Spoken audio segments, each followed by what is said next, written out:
The feeling of daylight lasted for 2 seconds before the Desire Apostle fell to the ground, losing all signs of life. His body remained in his shadow state, thin as though it had no density. This Sequence 5 expert who had just assassinated a duke had died just like that. He didn't even have the time to pass on his last words. At the same time, Klein saw that the deceased spirit was on the verge of dissipating after suffering the blows. The Beyonder characteristic will take a while to appear. Should I mimic Miss Sharon by possessing the shadow and speeding up the process? But I don't know how. Klein began considering what to do next. Suddenly, he felt the ground tremble slightly.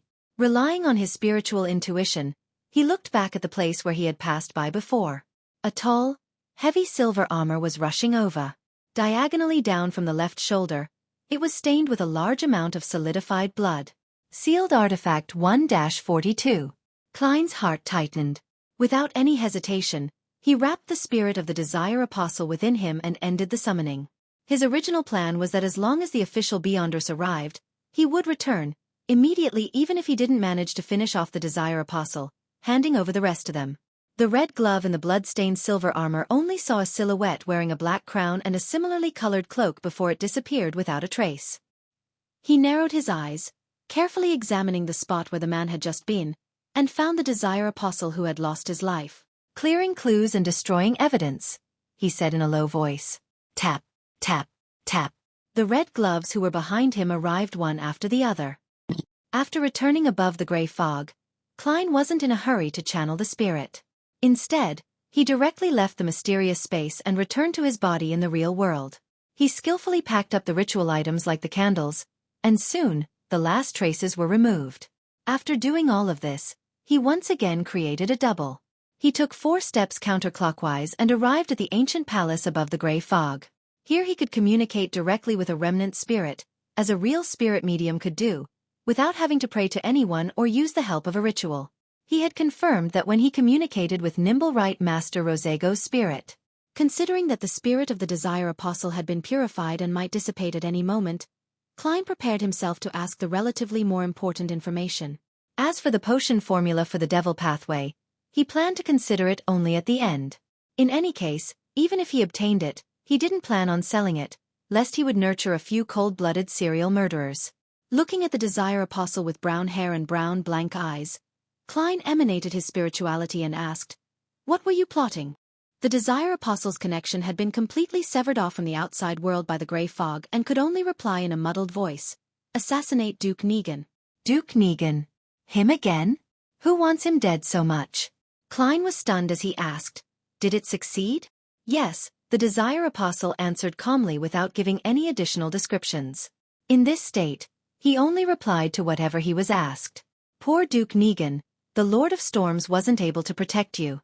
Klein gestured the sign of the crimson moon on his chest.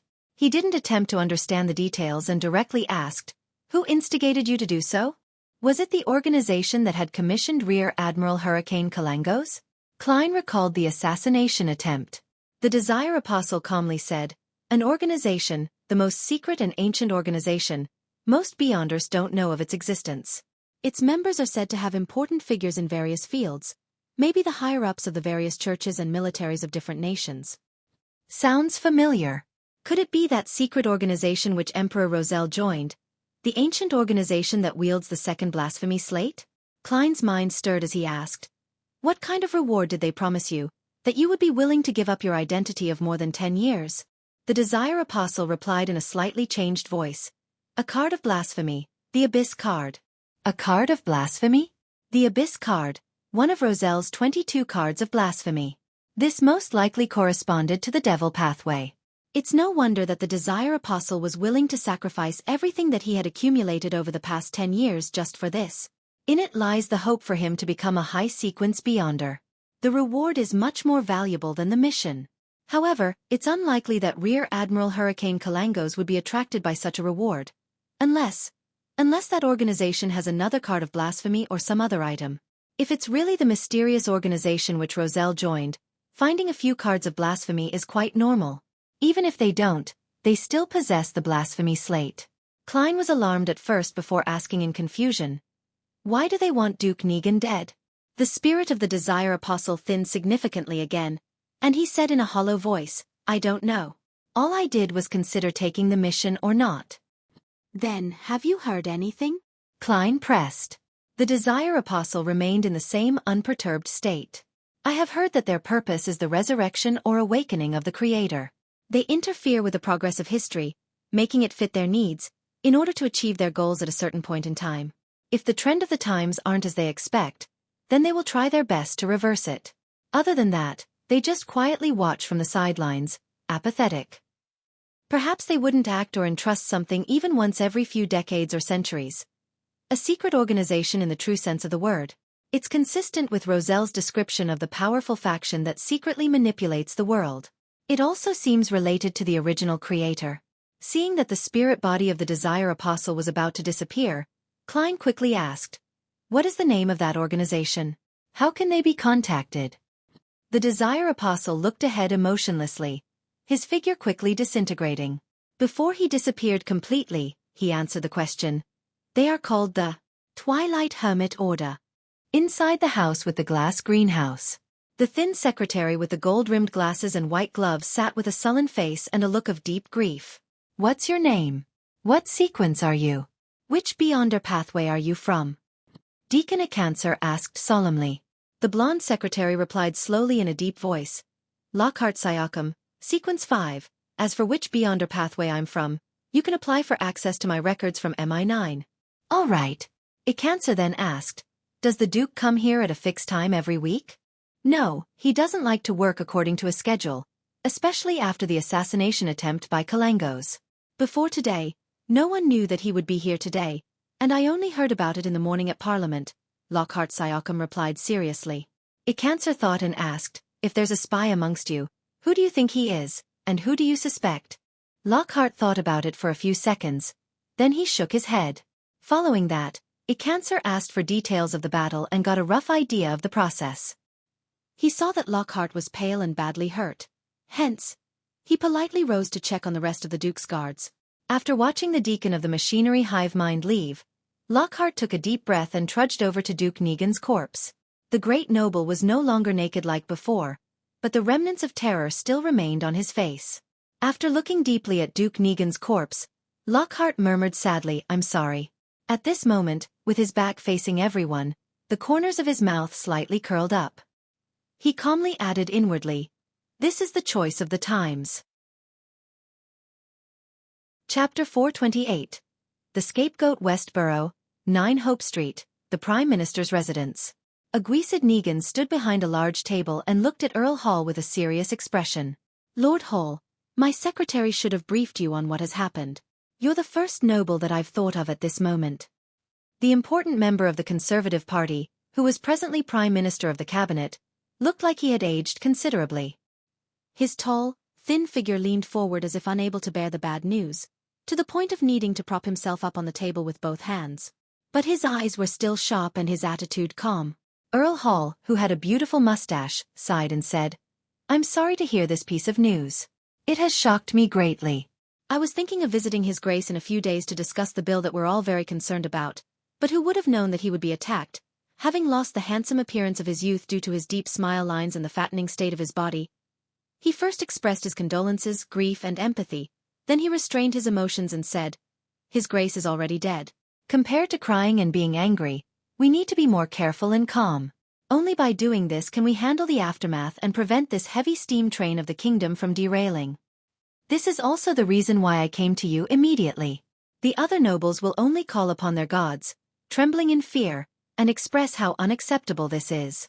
They will want the murderer to be severely punished and the mastermind found. From their point of view, even the Duke who was heavily protected could be assassinated. Then what about them? Prime Minister Aguisid said in a heavy voice. It's a perfectly natural and understandable reaction, but it's not the reaction we need. All novelful. Earl Hall nodded and asked, who's the murderer? What was the motive? A devil who was disguised as a banker for more than a decade. A true devil. By the way, your Varvat Bank just acquired his business, Aguisid said, his tone unchanged. Patrick Jason? Earl Hall immediately remembered the man's name. He was the one who approved the acquisition of the bank. Without reprimanding him, Prime Minister Aguisid thoughtfully said, he's a Sequence 5, But he suddenly sold his business, abandoning an identity which he had used for more than a decade, and took an extreme risk in order to assassinate my brother. From this, we can make a compelling guess that he was instigated by a person or some faction. Unfortunately, he was killed while escaping. Even his spirit body was taken away. According to reports from the Nighthawks, it was done by the hero bandit Dark Emperor.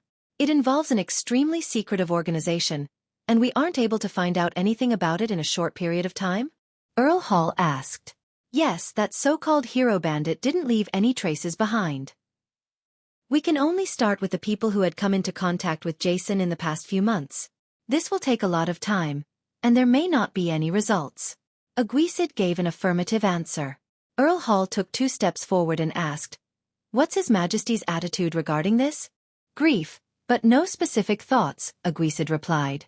Earl Hall frowned and said after some thought, "In that case, the important thing isn't about who's the mastermind behind the scenes, but what goal they wish to achieve through this matter.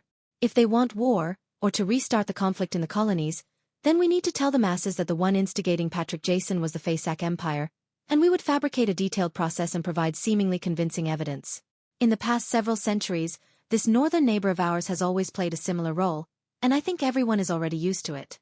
I don't think there's any doubt that it's very, very, very normal for the barbarians to do this sort of thing. And the masses will be afraid of them." Prime Minister Aguisid curled the corners of his lips, without intending to smile. "But we're making a series of changes that will take at least half of next year for us to stabilize before we have the ability to wage war." Earl Hall muttered to himself. "Then let's find a target that everyone will find acceptable. Hero bandit Dark Emperor is too mysterious, and likewise for the secret organization behind him. If it's made public just like that, it would definitely incur extreme panic. People are always afraid of the unknown." "Yes, what about the Aurora Order?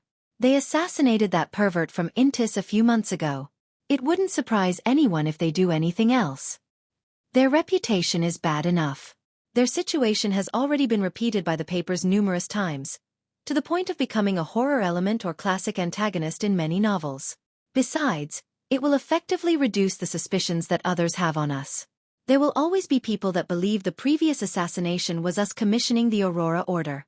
Also, while we're fighting against the illegal terrorist organization, let's clean up Backlund. There are too many dangerous people hidden here." Aguisid answered tersely in agreement. "The Aurora Order isn't a bad target. We shall first use them as a target. When the next year comes and we're ready, then we'll publish the results of the investigation, making an accusation that the one instigating the Aurora Order was the Faceac Empire. I believe that no one will care to defend a terrorist organization and the northern barbarians." Earl Hall was taken aback for a moment before saying, "This goes one step further than I thought." Without another word, Aguisid stood up and said, "I'm going to meet His Majesty now." Having said that, he looked at Earl Hall. "You have to be careful of your safety too. We still haven't figured out the motives of the people who assassinated my brother." "Humph. The Church of the Lord of Storms has already agreed to replace the Archbishop of Backlund Diocese. Snake is always late at crucial moments. The believers of the Storm are always irritable, irascible, stubborn, conceited, and easily maneuvered by others. Don't be prejudiced. For example, Lumi is very intelligent." Earl Hall let out a low laugh, and then he tapped his chest 4 times. "Thank you, the goddess will protect Meal. The Twilight Hermit Order. Sounds very imposing." Returning to the real world, Klein stood up and pressed the mechanical button for the toilet. He walked out of the bathroom amidst the sound of running water and thought about the information he had just received from spirit channeling. He suspected that Twilight Hermit Order was the ancient organization with the second blasphemy slate which Emperor Roselle had joined. To choose to have someone assassinate Duke Negan for the sake of a so-called historical process sounds a little absurd, but it also seems to make sense. Their goal is to revive or awaken the original creator. This is similar to the City of Silver's belief. Little Sun and company have never believed that the creator is dead. They can only accept that he has abandoned that piece of land and has been trying to get a response from him. Klein paced back and forth, letting his thoughts wander. After an unknown amount of time, he suddenly heard knocking on the door. It wasn't an attendant or maid from the Quelag Club, but the bespectacled Carlson, one of the machinery hive mind members whom Klein had seen before. "How did you get in?" Klein asked deliberately. When Carlson saw that he was indeed in the room, he relaxed a little. Seeing that no one was around, he smiled. As a Beyonder, we often have all sorts of methods. He received news from Deacon Cancer, learning of the Desire Apostle's death, and came to confirm my situation. As for my performance, it's rather successful. My illusion of a living person wasn't exposed, and I successfully pulled the wool over everyone's eyes. Klein's heart had stirred and said, "Your expression tells me that there's good news?" "Yes, Patrick Jason Beria has been killed. You're safe and no longer need to be protected by us," Carlson said honestly. Such feedback made Klein feel the potion inside his body to seemingly accelerate its digestion. Surprised and delighted, he asked, "Are you sure?" "Yes." Carlson gave an affirmative answer. "That's great," Klein said happily. Carlson looked at him and complimented him wholeheartedly. "Your detective instincts and logical thinking have given us a great deal of help. The deacon wrote that after this matter is over, a reward will be given to you in secret. Probably about £1,000. £1,000. Not bad, very generous. However, even if the bills in Jason's suitcase were of £5 or £1 denominations, and even if his jewelry isn't too expensive, it should still add up to about £50,000, right? Ma'am Mary of the National Atmospheric Pollution Council is probably worth that much if one counts her shares in the coin company." Yes, Jason's accomplice in luring Spelzinger of God away had probably taken some of the money. The remaining amount is probably around £20,000 to £30,000, but that's still nothing £1,000 can compare with. What a pity. I can't think of it that way. Maybe Jason's accomplice took all the wealth ahead of time. Klein felt a wave of disappointment and joy. And the reward from the machinery hive mind was even more proof of the success of his performance during this period of time. It made him feel like he was only one step away from completely digesting the potion. This is something I should do. After all, the person being threatened is me. Klein smiled. He wasn't worried about retaliation from Jason's accomplice, because revenge was only a ruse. More importantly, he would be a Sequence 6 by then. Carlson nudged his glasses and said thoughtfully, "Sherlock, you're also a believer of God. We hope to establish a good relationship with you. In the future, you can inform us of whatever you encounter and gather." This is them developing me into an informant of the machinery hive mind. I have another channel for reimbursement. Klein drew a triangular-shaped sacred emblem on his chest. No problem.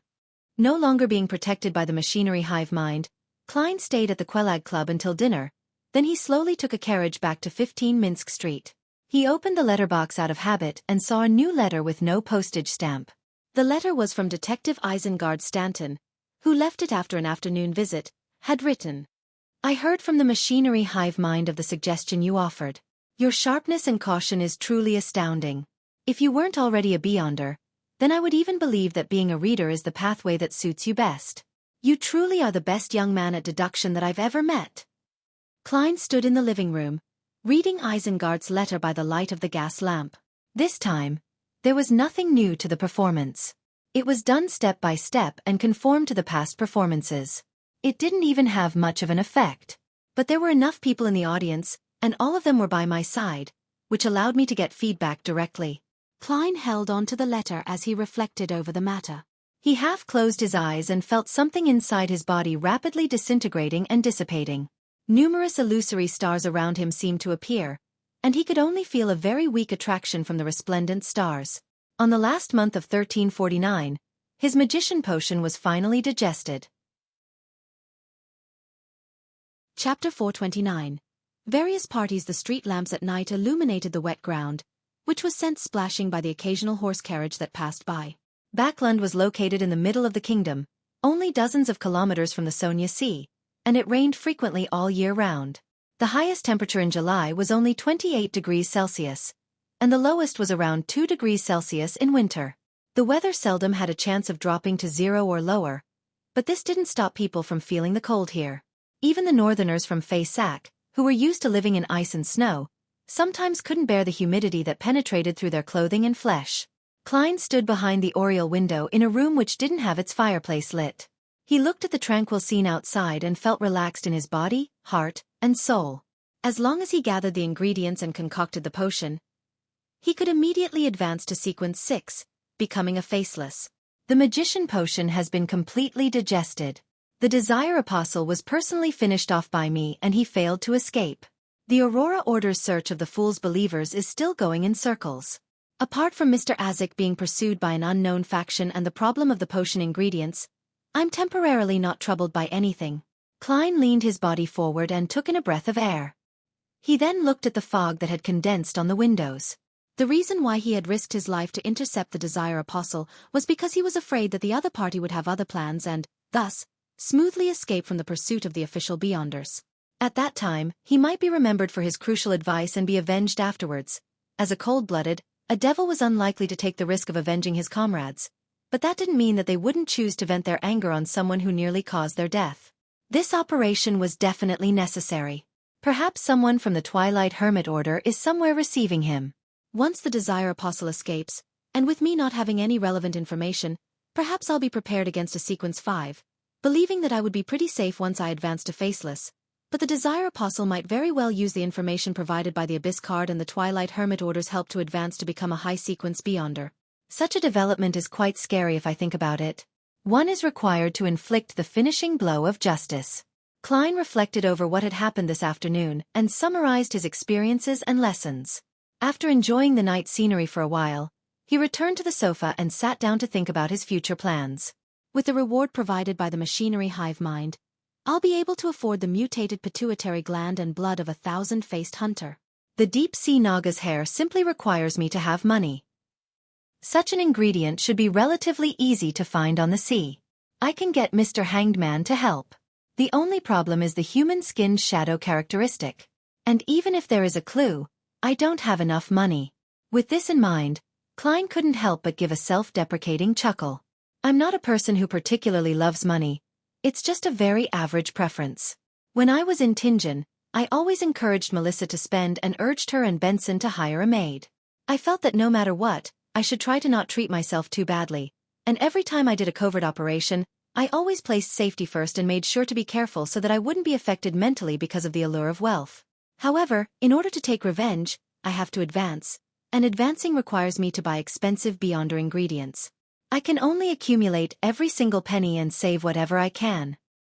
He suddenly hunched his shoulders and felt that the coldness of the living room made a magician like him, who didn't have an excellent constitution, shudder. Therefore, he decided to take a shower, crawl into bed, and read in bed. There's only another 3 or 4 hours left before it's bedtime. There's no need to ignite the fireplace again. With a sigh, Klein got up and walked to the second floor. Under the Steam Cathedral. After a cancer finished reading all the recorded statements, he picked up his coffee and took a sip. After a few seconds of silence, he pulled out the ancient silver mirror called a Rhodes.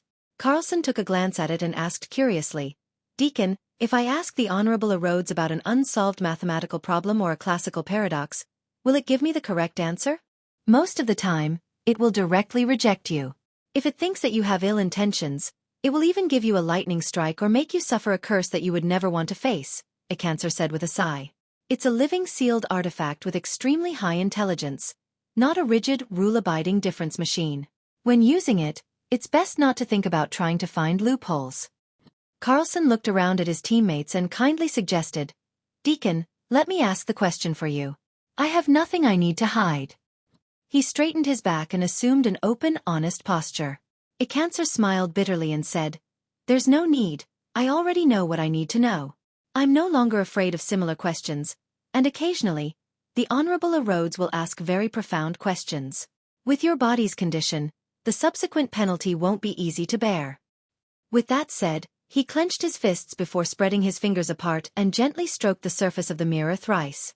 In that subtle atmosphere, a cancer asked in a deep voice, "Honorable a Rhodes, my question is, who or what faction instigated the Desire Apostle to assassinate Duke Negan?" The silver mirror didn't show any changes for a while. Only after a long time did the surface produce an aqueous light, forming a scene that looked like an oil painting. It was a plain where the sun was about to set. The vast field was covered in a faint golden afterglow. "What does that mean?" Carlson and the other members of the machinery hive mind looked at each other, unable to understand. Even though one of them was a Beyonder who had advanced from mystery prior, and was no stranger at reading revelations. Twilight? The symbol of the end of life?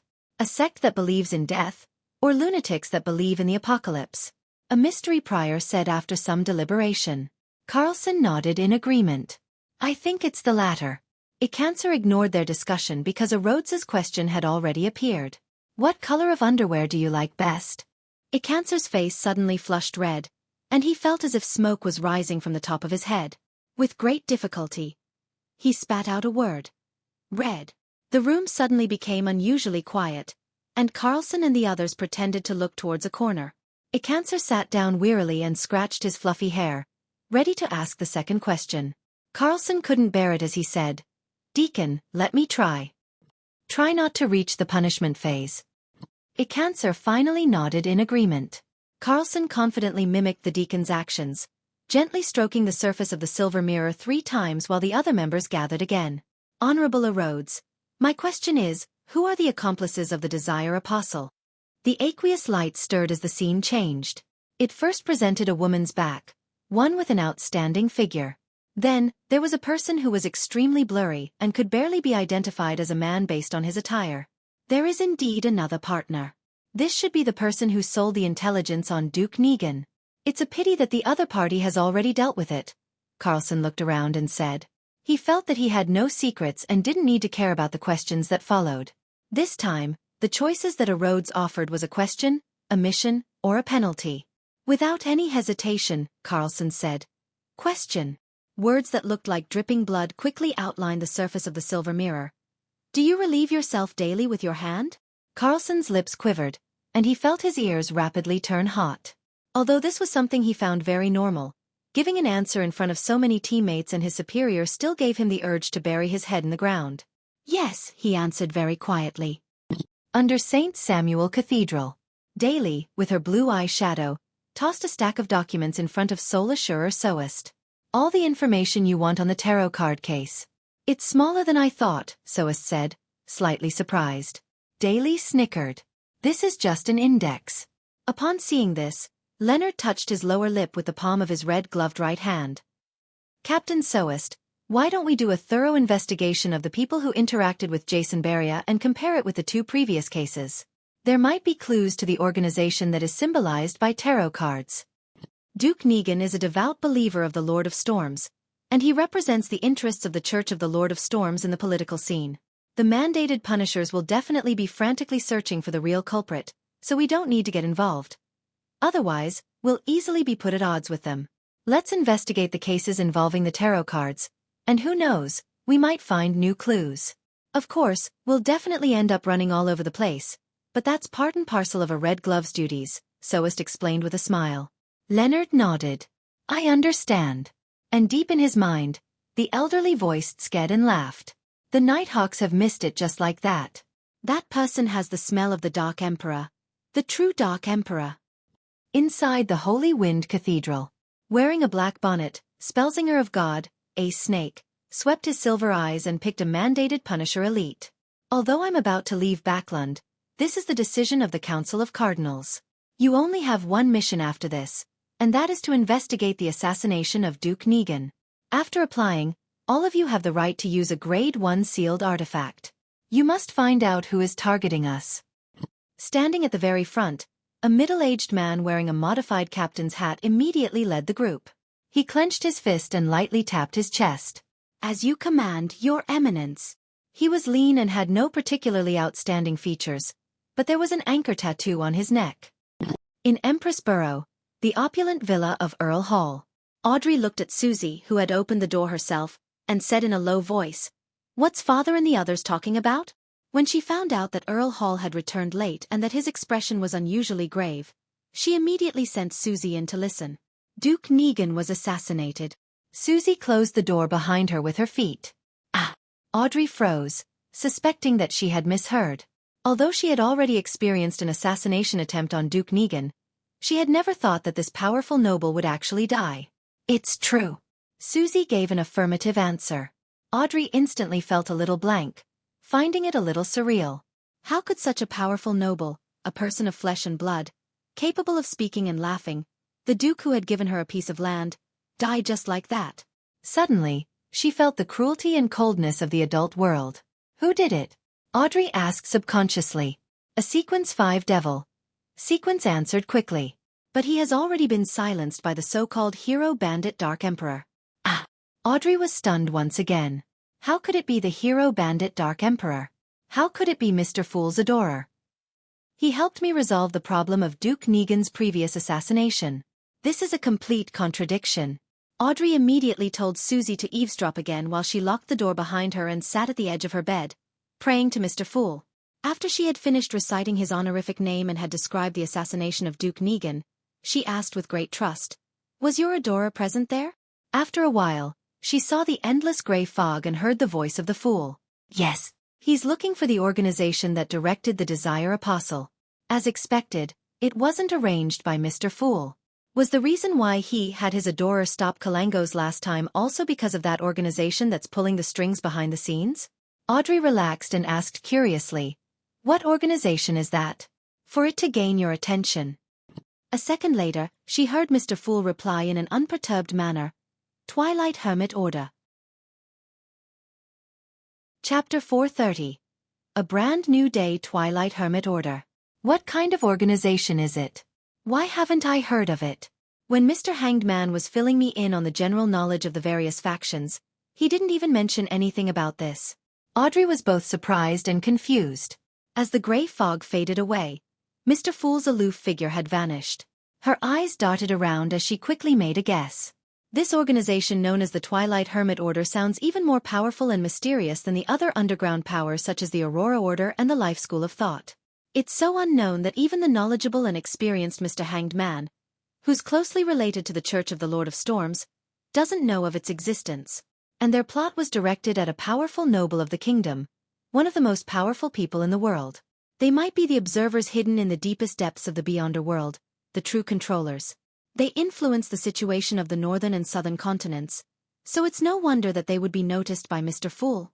The last time Mr. Hanged Man successfully got his adorer to help wasn't because the promised reward was sufficiently high, but because Mr. Fool himself was targeting Twilight Hermit Order.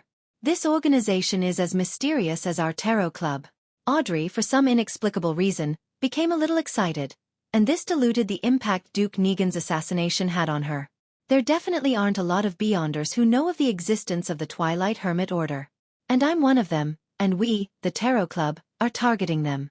Audrey stood up and walked to the full-body mirror in front of her. She raised her chin slightly, showing an abnormally beautiful angle. Staring at the girl in the mirror, Audrey slowly calmed down. This was the first time she felt it was imperative that she quickly raised her sequence. Even Duke Negan, a Beyonder under tremendous amounts of protection, can be assassinated, let alone Father who's just an ordinary person. Although based on the family vault situation, there are definitely many Beyonders in the family, and the Church of the Goddess will also provide additional protection. However, this doesn't ease my heart. Duke Negan's guards aren't any weaker than what we have. All the best, Audrey. Get to sequence 7 as soon as possible. Then sequence 6, and then hide in the darkness. I'll be my father, mother, and brother's last line of defense. The capital of the Rorstad Archipelago, the City of Generosity. The Blue Avenger was once again passing by, moored at the port, giving sailors a chance to indulge and vent. Alger Wilson changed into a robe embroidered with storm patterns and went to the largest cathedral on the archipelago, the Cathedral of Waves. It was classical in style, and it mostly used stone pillars and arched structures, and it had a towering dome and 2 clock towers. In the early days of colonization, the pioneers often had no time to build a cathedral, which brought about very serious consequences for them. Surrounded by tribes, jungles, and ancient buildings, they would often die mysteriously in great numbers for no reason at all, even after they had conquered the region. This situation, which had caused a great panic, gradually deteriorated after the cathedrals of the various churches were built, becoming something that happened only once in a while. Standing in front of the cathedral, Alger was in no hurry to enter. Instead, he looked through the narrow windows at the dark and mysterious atmosphere and the warm candlelight that illuminated the activity area. A few seconds later, he entered the grand prayer hall, clenched his right fist and struck his left chest. He turned to the bishop facing him and said, "May the storm be with you." "May the storm be with you," the bishop responded in the same way. Without waiting for Alger to speak, the bishop of the Cathedral of Waves took out a telegram. "You're just in time. The Council of Cardinals has issued orders. Read it before praying." "What orders?" Alger asked casually as he reached out to take it. The bishop's expression was grave as he said, "Duke Negan has been assassinated. The Council of Cardinals has ordered all mandated Punisher and priests to pay attention to anything regarding the hero bandit Dark Emperor, as well as all the matters related to the tarot ritual. Hero bandit Dark Emperor? Alger perfectly expressed his surprise. He already knew that the Dark Emperor was Mr. Fool's adorer. The bishop said with a serious nod, "The assassin of Duke Negan is a Sequence 5 devil, but while escaping, he was killed by hero bandit Dark Emperor. This is the same outcome as Rear Admiral Kalangos, who failed to assassinate the Duke. Not only are the superficial circumstances the same, but even the core issues are the same. It was also Mr. Fool's adorer who killed Kalangos, another adorer. Was Mr. Fool the one who really wanted Duke Negan dead? No, if it were really him, then he would have warned Kalangos the last time to be careful of Miss Justice, so as to not expose his identity on the spot. Mr. Fool is paying attention to the truth behind the assassination and the real murderer? Who could it be? Or which organization would receive so much attention from Mr. Fool? Alger instantly thought of many things and made a preliminary judgment. He looked down at the telegram and saw that the church had set up a special investigation team for the assassination of Duke Negan. Every member was an elite of the mandated Punishers. Should I apply to join, so as to have a grasp of their actions at any time? Alger hesitated for a moment. In the end, he decided to follow his original plan and keep a low profile. With a brand new day, Klein slept until he woke up naturally. He slowly got up, washed his face, and went downstairs. He wasn't in a hurry to prepare breakfast. Instead, he habitually opened the door, bathed in the fog, and took out today's newspaper from the letterbox. What is it? Suddenly, he noticed that there was a thick envelope stuffed inside the newspaper. It wasn't light at all. Squeezing the surface, Klein's mind flashed with the faint fragrance of banknote ink. His spiritual intuition told him that there was a lot of cash inside. Carefully, he opened it and pulled out the stack of money. After counting the money, he confirmed that there was a total of £1,000. It's the reward money from the machinery hive mind. Is this their way of secretly handing me the money? How can they be so certain this is fine? Leaving it in my mailbox just like that? What happens if it's stolen? The delighted Klein couldn't help but grumble. With this money, and without the machinery hive mind protecting him in secret, he could go to vampire Emlyn White to complete the previous transaction. After breakfast, Klein immediately put on his coat and hat, held his cane, and stuffed the newspaper in his arm and went out. On his way to the carriage stop, he saw his landlord, Mrs. Stellan Sammer, directing the maid to load the suitcase into the carriage in front of the door. "Good morning, Mrs. Sammer." Klein smiled and greeted her. Stellan smiled modestly and returned the greeting. She seems to have recovered mentally. Who knows what happened to her? Klein curiously asked. "Where are you going?" "It's almost New Year's. Mary gave Luke some time off in advance." "We're going to Desi Bay to usher in the new year," Stellan said proactively. "Sigh, we've been to a few of the cities there, including the famous coastal towns. This time, we're preparing to go to Fainapotter. I've heard that the scenery in Seville City is quite good." Klein replied in jest, "How enviable. What about you? Detective Moriarty, where do you plan on spending the new year?" Stellan asked with a smile. "I'm probably staying here." "Oh right, I have to prepare some tools to repair the wall which Stewart had previously shot a hole in." Klein smirked and said, "Back to Mid-Seashire, where the winter smells different." The smile on Stellan's face became even more obvious. "I hope to meet you at Desi Bay in future New Year's Eve celebrations." South of the bridge, Rose Street, Harvest Church. Upon seeing Detective Sherlock Moriarty in his black tweed coat, Emlyn White, who was carefully wiping the candlestand, smiled. He combed his hair, walked over with his head held high and said in a low voice, "There's information on Jason Beria. A sanguine knows him." "I have his information as well." Klein smiled as he handed the newspaper over. The headline read, "Yesterday, His Grace the Duke of Negan assassinated, a true devil plundering the land." Beneath the title was a detailed description of the assassination yesterday, and it revealed that the murderer was a banker named Patrick Jason who was killed on the spot, and the terrorist organization, the Aurora Order, claimed responsibility. When he saw the news earlier, Klein, who was having his breakfast, almost spewed out the milk in his mouth. At first, he imagined that the Aurora Order's Mr. A was brain damaged to take responsibility for this matter. However, after thinking about it carefully, he felt that it was most likely a cover used by the officials. If the Twilight Hermit Order is really the ancient organization which Emperor Roselle joined, then they would be extremely hostile towards the Aurora Order. After all, they hate the true creator. This thought suddenly flashed through Klein's mind. Emlyn looked blankly at the newspaper again and again before asking in disbelief, "Does this mean the information I got is useless?" "In theory." Klein gave the vampire gentleman a sympathetic look. "However, the official organizations are still investigating the masterminds behind Jason Beria. If your information points in the right direction, it should be of worth." As for Klein himself, he obviously didn't want to get involved in this matter anymore. No. He only knew Jason Beria and some of his hobbies. Emlyn sighed. Seeing his reaction, Klein asked in amusement, "Don't you usually read newspapers? How did you only learn of such an important matter until now?" Emlyn gave him an odd glance. "Why should I read the newspapers? I'm very busy. Busy cleaning the Harvest Church, busy spending time with those dolls you have at home, and busy thinking of ways to trick people into giving you blood to drink. You really are a New Age vampire." Klein opened his mouth, but he used his clown powers to suppress the laughter he was about to let out. He didn't tease Emlyn White and said seriously, "I've already gathered enough money for those 2 ingredients. When can you give them to me?" Chapter 431. A drowning man shouldn't desperately clutch at straws. Upon hearing Klein's question, Emlyn White jumped in fright as he carefully sized him up and said, "You're richer than I thought." He had imagined that Sherlock Moriarty would take at least a week to raise £2,450. "I've been saving for a long time." Klein sighed in response. Emlyn nodded thoughtfully. "It's so lucrative being a private detective? This is just an identity that makes things convenient. If you don't encounter a huge bounty, it'll be £200 to £300 a year," Klein said frankly. Emlyn glanced at him and asked casually, "So what do you actually do? Smuggling arms? Stealing from the vaults of the rich and powerful? For Beyonders below Sequence 7, there's not much that can be done to save up more than £2,000 so quickly, and most of them are grey areas that border on breaking the law." "You, a vampire, are talking to me about breaking the law? It seems like you're rather eager to make some quick money." Klein smiled. "Except some relatively dangerous missions. If you aren't afraid of death, you can try."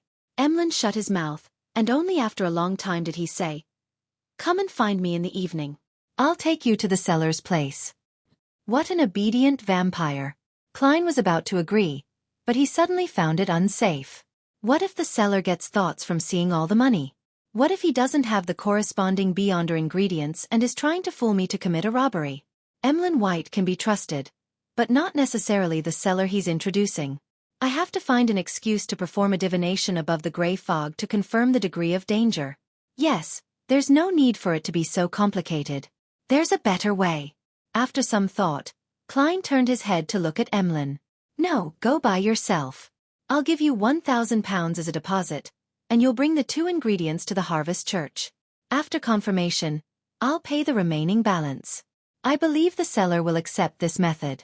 This will show the credit of a noble sanguine." Upon being flattered, Emlyn unconsciously lifted his chin. "There's no problem with this way of trading." Saying that, he let out a laugh. "Are you afraid that the other party will not keep their word? Are you more at ease in the Harvest Church?" Of course, anyone would feel safe when they see a Mother Earth adorer by the side, who is over 2 meters tall and has exceptionally firm muscles. Klein smiled and pointed at Father Utravsky. People who can deal with him wouldn't mind £2,000 to £3,000. Emlyn's face darkened, and he snorted. "Aren't you worried that I'll steal the £1,000 deposit?" Klein casually looked straight ahead. "Why should I be worried? You will come back here every day, making it easy to find you, and a living creature like a vampire would sell for more than £1,000. Emlyn, who had been hit in a sore spot, muttered in exasperation, "Sanguine. Do you understand? Sanguine. Also, don't call me a creature." Klein chuckled and didn't say anything as he waited for Emlyn to calm down. "We'll do it the way you requested." Finally, Emlyn reached out and rubbed his temples.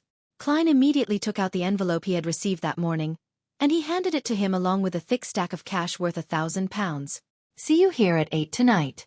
After counting the bills and after confirming that there was no mistake, Emlyn warily stole a glance at Father Utravsky and said in a low voice, "Mr. Private Detective, with you being in contact with a lot of intelligence and news, have you heard of an evil god known as the Fool?" "Evil? Evil? UF. Inwardly, Klein nearly threw out a profanity. He answered with the most normal expression. Many people are searching for believers of the fool recently. Are you planning on joining their ranks to obtain the relevant bounty? Emlyn sighed and said, No, I'm only considering whether I should ask this evil god or the evil soul to help me dispel the psychological cue. As you know, the rumors going around include his specific honorific name, and as long as it's converted into Hermes or Ancient Hermes, it's possible to get a response. What do you know about him? How much harm will he bring to his believers? Will he forcefully change the believers' views? Although it points to me, I still have to say, my dear vampire friend, you are like a drowning man desperately clutching at straws. Feeling mixed emotions, Klein said. The fool is very mysterious. Up to this day, apart from the news you already know, no one knows of his detailed situation. For example, how vast his clergy is, or what sort of corresponding prayer rituals there are.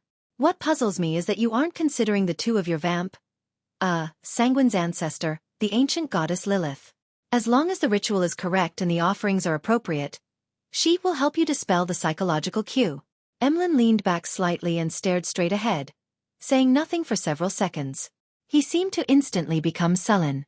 After a brief moment of silence, he said in a low voice, Before the cataclysm, the ancestor had already rarely responded to prayers. Only certain special circumstances allowed us to get her help. This does not include the removal of a psychological cue. In the legends of the City of Silver, the ancient goddess Lilith, who represented the moon, had already had her authority taken back by the awakened creator, or perhaps she had fallen in some battle among the gods earlier on. Then, who is the one occasionally responding to the sanguine's pleas? The primordial moon? Klein deliberately pressed. Then, there's still the primordial moon to pray to.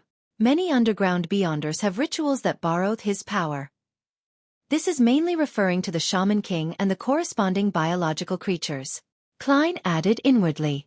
Emlyn's lips quivered, but he didn't speak as there was an indescribable fear on his face. After a long time he solemnly said, I suspect that the primordial moon was impersonated by some evil god or a high-level devil. People who pray to him mostly experience change, turning cruel, crazy, and even filled with desire. And the remaining ones, with the sanguine mainly, there is a higher chance of them losing control and becoming true monsters. There was once a powerful sanguine that tried to pray due to some danger, but she ended up turning into nothing but a hunk of meat that only knows to mate and reproduce. She, together with bulls, rams, stallions, mice, and even plants and rocks, gave birth to one strange descendant after another. Each one of them developed their own monster species. Thankfully, she was quickly eliminated along with her descendants. The primordial moon is that dangerous? There was no mention of it in the Book of Secrets. Had Shaman King Klarman's thoughts been corrupted? Fortunately, I only referenced, modified, and prayed to myself. Klein's heart raced in fright as a result of Emlyn White's description. This made him acutely realize that the hidden existences other than the seven deities were indeed not that trustworthy. Except me. He sighed. At that moment, Emlyn smiled bitterly and said, If the negative effects brought by the fool isn't that great, praying to him might be something to consider. The only effect is that you will pay a certain amount of money for it. In order to maintain his image, Klein could only pat Emlyn on the shoulder and draw a triangular sacred emblem on his chest. It's very dangerous to pray to a hidden existence that you don't know about. If you're considering that, you might as well choose a faith out of the seven deities you prefer. They won't affect your daily life and won't make you abandon your dolls. If there's really no other way. Emlyn suddenly found himself calmer than he had expected. Klein didn't linger on. He pushed his way out into the aisle and walked out of the Harvest Church. Looking out at the misty sky, he began to think about what to do next. There was no doubt that his current focus was on saving money and finding the ingredients. Little Son's side needs to stabilize a little more. To prevent him from being suspected again, I'll use the method of ridding a rampager's mental corruption as the promised payment. The deep-sea Naga's hair can be entrusted to Mr. Hanged Man. I'll have to rely on myself for the human skin shadow's characteristic. There hasn't been any relevant information from Emlyn White and Eye of Wisdom, Mr. Stanton, for over a month. I'll have to try different channels. Yes, it's been quite long. It's likely that the high-sequence beyonder of the Rose School of Thought isn't monitoring the Bravehearts bar that closely. I'll go visit it in the evening and see if I can contact Miss Sharon and Merrick. Klein quickly had an idea. In order to go to Braveheart's bar, he had to first go to Eastborough and change his workers' clothes in the one-bedroom apartment he also rented on Black Palm Street. As he thought of this, he walked towards the carriage stop on the opposite side of the road. Westborough. Inside Grim Cemetery. Furs Wall, who was dressed in a black veiled hat, quietly walked beside Dorian Gray, a member of the Abraham family. She had accompanied him to place flowers on Lawrence, Eliza, and Company's graves. While walking silently, her thoughts were completely focused on the Beyonder ingredient, the Spirit Eater's stomach pouch. She knew that she had already digested the apprentice potion, and as long as she could get the Spirit Eater's stomach pouch, she would become a trickmaster. However, she ultimately lacked the clues related to it, and the son, that she had the most expectations at being able to help her, didn't dare to hold a ritual or invite friends to hunt Spirit Eaters because of what had happened before. In order to advance as quickly as possible and escape the curse of the full moon, she had even asked Mr. Fool for help, hoping that his adorers could help her find the ingredients. In the process, she revealed that she had published her new book and was about to receive a fixed fee for the book, in order to prove that she had sufficient power to purchase it. She didn't fear that her real identity would be known by Mr. Fool, because she believed that Mr. Fool clearly knew it. In the secluded, quiet, and cold environment, Furs and Dorian stopped at Lawrence's grave. Looking at the photo taken after his death and reading the epitaph, "He's a good teacher," Dorian Gray remained silent for a long time before sighing. "How ironic, why?" Furs asked in surprise. She had heard Lawrence mention that he was a public school teacher in Constant City, Mid-Seashire, and that was why she had used such an epitaph. "This has nothing to do with you. It has to do with our family." Dorian gave a self-deprecating laugh and bent down to put down the flowers. After straightening his body, he looked straight ahead, and suddenly spoke out. "Furs, do you want to become a Beyonder? The kind I described in my letter." Chapter 432. Contracted Creatures. Dorian Gray's question didn't surprise Furs at all. She had been prepared after keeping in contact with him for the past month, and she had even asked the experienced Mr. Hanged Man at the Tarot Club to decide what kind of expression and reaction she should use when faced with the question. "Are there really such Beyonders?" Furs asked in surprise. Dorian gently nodded. "Yes." He looked around to make sure that there was no one around. Then he walked up to a tree with fallen leaves and pressed his hand on it. Dorian's figure suddenly blurred, as if turning into a reflection in the water. When it was clear, he had already appeared behind the tree, his posture unchanging. "Oh God, that's really amazing." Remembering the teachings of Mr. Hanged Man and Miss Justice, her mouth opened in a semicircle as she exclaimed. Dorian walked back, smiled, and asked, "Do you want to become such a Beyonder?" Furs fell silent for a moment before she answered him, excitedly. "Yes." Now that she was finally going to be a periphery member of the Abraham family, many things would be much easier for her in the future. Her heart was filled with genuine joy. Dorian laughed before turning his expression grave, asking in all seriousness, "Are you willing to be my student?" Furs nodded. "Yes." Dorian let out a sigh of relief and then made a self-deprecating comment. "I'm not a good teacher. I even taught a... There's no need to mention the past anymore. In short, don't hold too high of an expectation." After considering it over this period of time, he had decided to learn from his previous experiences and lessons. He didn't tell Furs the situation regarding the Abraham family, and only treated their relationship as one of teacher and student. That way, he didn't have to worry about the other party coveting his family's few remaining mystical items. "No, your explanations of mysticism are excellent, really, Mr. Gray." "No, teacher." Furs quickly confirmed the relationship between them. Dorian looked at the tombstone, shook his head, and exhaled. "I wasn't planning on taking in any more students, but your noble character infected me. If nothing unexpected happens, I can give you the corresponding potion today." "Today?" Furs asked, surprised. Back when she went to Backland Station to pick up Dorian Gray, she noticed that he was carrying only a very small suitcase, barely enough for a change of clothes. There was no evidence that he had any Beyonder ingredients on him. Does he have his own resources and channels in Backland, ones that belong to the Abraham family? Furs made a vague guess. Her original plan was to rely on the inconvenience of the distance between them to sell off the Beyonder ingredients for the apprentice potion, and then tell him that she had successfully advanced to become a Beyonder. This way, she was able to obtain a considerable amount of cash, as well as to avoid the tragic consequence of taking the apprentice potion again and having to spend time to digest it. "Yes." Without explaining, Dorian pointed in the other direction. Let's go see Libero and Elisa first. Taking a turn, they left Grim Cemetery and returned to the house in Sherwood Borough which Furs and Zio had rented. For the past month or so, Zio, who had advanced to sheriff, had been leaving early and returning late every day in order to pay off her heavy debts. She had been trying hard to get every bounty she could get, so there was no doubt that she was of the house around noon. Is there a quiet room? Dorian looked around casually. Plenty. Furs led her new teacher into the activity room on the first floor. Dorian circled the room, checked the surroundings, and then asked Furs to light a candle mixed with a piece of dark red sandalwood. He closed the door and drew the curtains. He walked to the candle and took out 2 bottles of essential oil and some common herbal powders. Holding a ritual? Shouldn't there be 3 candles? Furs curiously watched from the side and didn't rashly open her mouth, as if she was stunned by the atmosphere. After finishing the first part of the ritual, Dorian took a step back and, with a serious expression, switched to the language of ancient Hermes.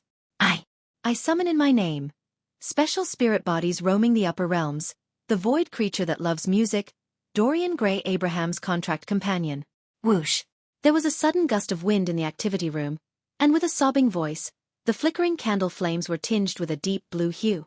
The rings of light quickly spread out, forming a door that was beyond the concept of normality. A ball of semi-illusory and half-corporeal objects flew out from the bottom of the circle of light. Its entire body was colored a milky white. There were no eyes, nose, arms, or legs around it.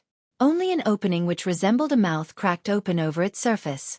Dorian grinned, opened his mouth, and began to hum a gentle folk lullaby. The bulb swayed left and right, appearing extremely satisfied. After he finished humming, Dorian extended his hand. Malmouth. Give me the items that I deposited with you the day before yesterday. The bulb jumped up and down as its body suddenly swelled while it opened its mouth extremely wide. Then, it spat out 2 Beyonder ingredients which had strange lusters to them. To think that can be done. Furs stared in surprise.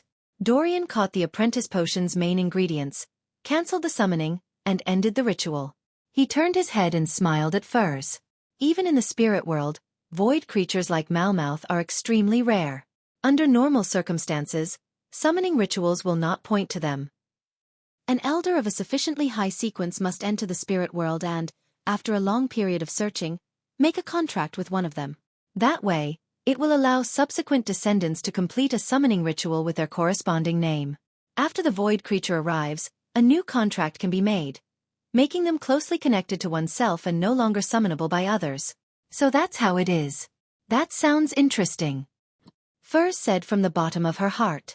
She couldn't help but look forward to the future. If I don't consider the curse of the full moon, or how ordinary Beyonders are being suppressed and constantly facing danger, exploring this wonderful world would be the most delightful thing. I hope that one day I can truly roam the spirit world. Dorian responded with a chuckle. Malmouth's greatest ability is to swallow many items into its belly without causing them any harm. It's the equivalent of a mobile, hidden warehouse that almost no one can find. Of course, it can't store too much as its stomach has limited space. Also, it doesn't like people without talent in music. It would reject signing a contract with such people. At least I can play the lyre. Just as Furs breathed a sigh of relief, Dorian instructed her to get him a black stew pot. Realizing that he was about to concoct the potion right there and then, she maintained her expression, but her heart was frantically praying for an accident. I don't want to drink the apprentice potion again. That would waste a lot of time. If I had known that this would happen, then I would have been more honest. It's too late to tell the truth. Teacher Gray must have tried a divination attempt, but the outcome suffered interference. Confessing now would mean that there's a powerful person backing me or instigating me. In the midst of her thoughts, she saw Dorian turn around and hand her a bottle of the bubbling potion. Drink it and you'll become a Beyonder, Dorian said in a flat but very seductive tone. Then he reassured her, don't worry. There won't be any problems with me here. Okay. Furs gritted her teeth, received the apprentice potion, and drank it all in one gulp. At the same time, a thought flashed in her mind. Honesty is the best policy. The carriage stopped outside East Borough, and Klein, walking with a cane and a hat, entered the spacious slum in a relatively decent neighborhood. As he walked forward, he saw 2 familiar figures emerge from the relatively clean apartment in front of him. They were girls, one 17 or 18 years old, the other 15 or 16 years old. daughters of the laundrymaid, Liv, Freja, and Daisy. The latter had once been kidnapped by Capim and was rescued by the Dark Emperor. Daisy also spotted Klein and smiled brightly. "Good afternoon, Detective Moriarty."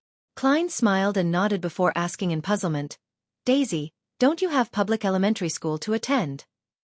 At the behest of reporters like Mike Joseph and the push by the Church of the Evernight Goddess, the Backland government established a charity fund with Capim's estate, specifically to help women and families who had been hurt by Capim. Daisy's family took advantage of the opportunity to move from a shabby apartment in an environment with poor security to the outskirts of East Borough.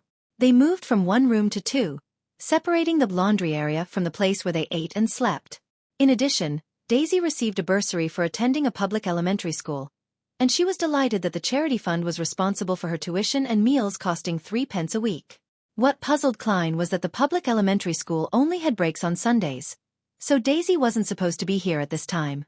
"The school is very close. I took advantage of the afternoon break to return and help Freja bring the washed and dried laundry to a client. She and Mother can't handle the workload," Daisy answered frankly. The immediate effect of her going to school was that the amount of laundry which Liv and Freja could do every day decreased, obviously lowering their family income. If it wasn't for Mike's help applying for a grant from the charity, then they wouldn't be able to maintain their present lives. Therefore, there was no doubt that Freja wouldn't be able to enter a public elementary school, and when Daisy and Klein talked about it, her eyes were filled with unconcealed envy and pain. Despite not even being 18 years old yet, all she could do was silently watch her sister attend school. Klein noticed that detail and deliberately reminded Daisy, "You really should know that your mother and Freja are having a hard time. Treat them well." Daisy nodded seriously and said, "I've thought about it.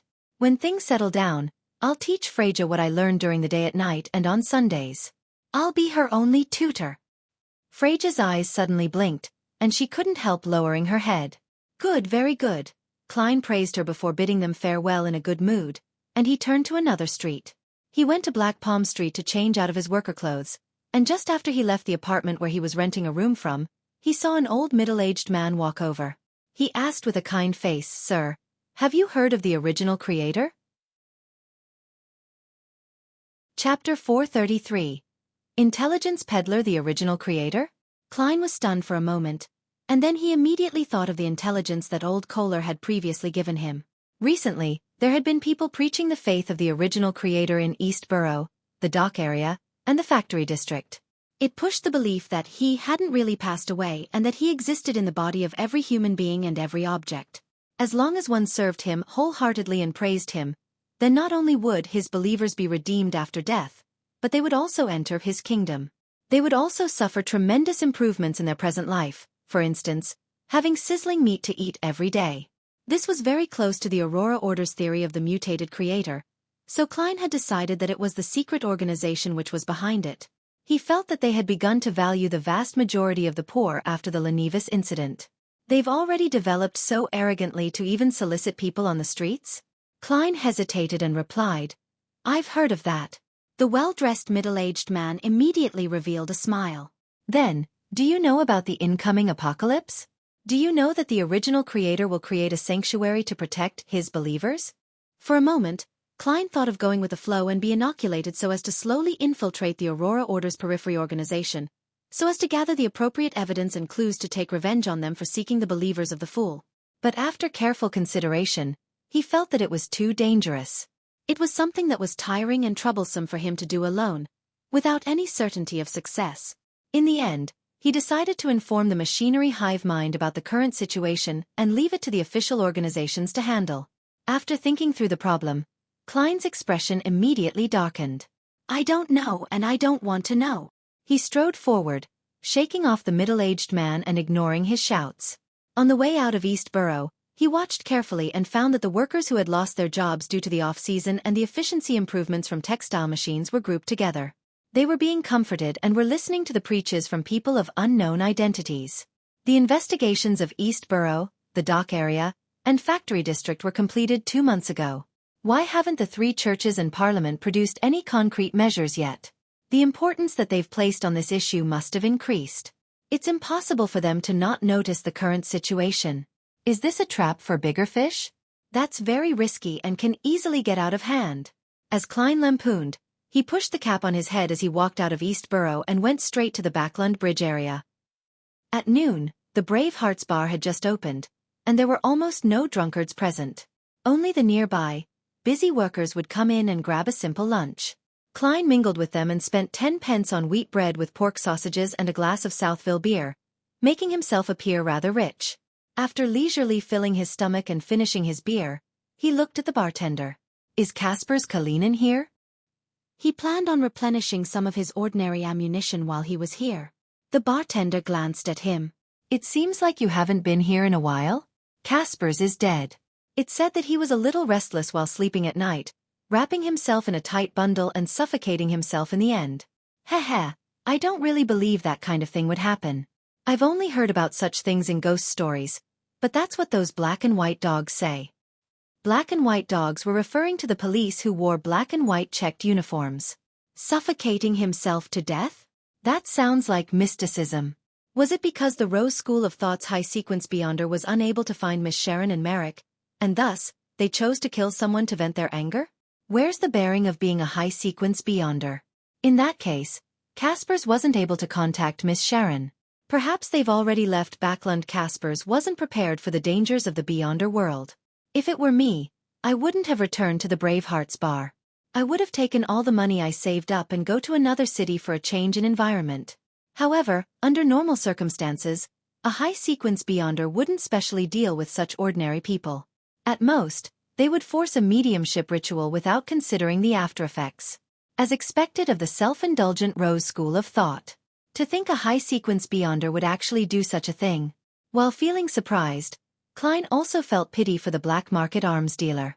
The bartender wiped a cup and continued, "If you wish to buy some stuff, there's a new dealer." "Who?" Klein asked in passing. "Old man. He's in billiard room 3, the bartender said without looking up. Klein immediately stood up, slowly walked towards that familiar place, and knocked on the unlocked door. "Come in." A voice rang out. This voice sounds a little familiar. Klein pushed open the door and looked inside. Standing by the table was a boy that didn't look too old. He was dressed in an old overcoat, a brown bowler hat, and had bright red eyes. It was Ian, whom Klein had met when he first arrived in Backland. Back then, he was entrusted with the case of Detective Zreel's disappearance and was ultimately involved in the conflict over the manuscripts of a third-generation difference machine. He had been forced to pay a high price to have Mr. A from the Aurora Order kill the Intis ambassador that was sent to the Lone Kingdom, Bakerland Jean Mudden. "It's you, Detective Moriarty?" Ian was startled. He had deliberately stuck 2 whiskers above his mouth to make himself look older. Klein smiled as he entered the billiard room and closed the door in passing. "Long time no see." He was initially surprised that Ian had appeared here and had become a black market arms dealer. But then he thought of the details behind the matter and found that it made sense. Klein being able to come to the Brave Hearts Bar and find Casper's Kalinin was all thanks to Ian's introduction. This teenage boy definitely had some connections around here. "Yeah." Ian wiped away his shocked expression and mumbled. "I went to Pritz Harbor for 2 months and found those guys to be so savage and cruel. They didn't even have the slightest bit of modesty or love for children, so I had no choice but to return to Backland and do what I was good at. When Casper's died, I decided to switch careers." Before Klein could say anything, he added, "Mr. Detective, I've always kept in mind that I still owe you 2 requests. There's no need to explain so much, nor do I care what you've done in the past. Although I've always thought that your escape from MI9 was suspicious, I didn't care too much about it." Klein picked up a cue stick, gestured, and said, "Other than dealing in black market weapons, you seem to be selling information?" "Yes," Ian answered very calmly. "What do you want to know?" "It's free." Very straightforward.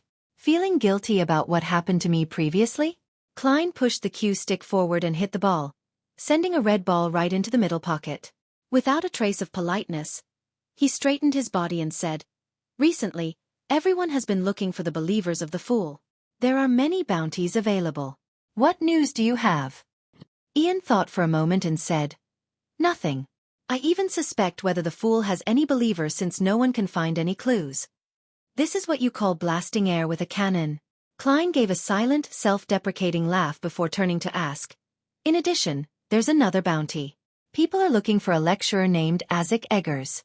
I wish to know who was the one behind the bounty, so as to determine if I should involve myself in it." "Heh, Searching for people is very time-consuming. Ian didn't directly answer. He surveyed his surroundings and lowered his voice. Me 9. Me 9? It's not the numinous episcopate. It seems like it really was arranged by Insanguil. He's trying to create conflict between Mr. Azek and MI9? Perhaps he knows some secret that he shouldn't be aware of? A series of thoughts flashed through Klein's mind. Finally he smiled and said, "Looks like I don't have to worry about the bounty being false, but I'm afraid that the circumstances as to why Azek Eggers is being pursued by MI9 is because he knows some secret. That being the case, the day I obtain the bounty might be the last day of my life." Ian spread his hands. "I'm not sure about that. But you can provide only clues." Good suggestion. Without asking any more questions, Klein spent 5 solely, replenished some of his ordinary ammunition, and left the Bravehearts bar. He got on the rental carriage and looked out the window at the gloomy weather. Suddenly, he felt a little wistful. Casper's Kalinin is dead, which also means that Miss Sharon and Marek will give up this base. With me only being able to contact them unilaterally, it'll be hard to find them. Unless they encounter some difficulties that require my help, or they have reached the stage of dealing with the evil spirit buried in the ruins. Otherwise, I'll likely not be meeting them again. Although they can't be considered friends, we've cooperated with each other twice. I could interact with them as a Beyonder without hiding my face. Now there are 2 fewer people of such people. If it wasn't for the Desire Apostle, I would only have an oddity like the vampire, Emlyn White, who I can talk about mysticism with without any disguises. Thankfully. As he was sighing silently, an ethereal voice suddenly sounded in his ears. Is there something? Klein instantly shuddered, and only when he saw who was sitting in front of him did he heave a sigh of relief. He laughed in exasperation and said, "Miss Sharon, do you always appear all of a sudden like this?" Dressed in a Gothic regal dress and a matching soft black hat, Sharon was sitting quietly on the other side of the carriage, her face as pale as ever. "I'll knock on the window next time." Sharon nodded without emotion. She didn't repeat the question, but she looked quietly at Klein in a reserved manner. Knocking on the window all of a sudden? That's equally scary. Klein was in no hurry to mention the matter about the human-skinned shadow, and instead he asked, "Has the high-sequence Beyonder left?" "Yes," Sharon said tersely. Klein was slightly relieved as he warned her. It could also be a trap. As he said this, he remembered something and quickly added, "I've finished reading the Book of Secrets, and I've obtained the corresponding information from other sources that praying to the primordial moon is prone to problems. It's best not to try." "All right." Sharon didn't ask why. She paused for a second and said in an ethereal voice, "The primordial moon and the chained god seem to be archenemies. Because they can switch sequences? Or could there be other reasons?" Klein thought as he directed the conversation to what really mattered. "Miss Sharon, do you know of any places with the characteristic of a human-skinned shadow?" Like a puppet, Sharon listened quietly before nodding her head. "Yes." Chapter 434.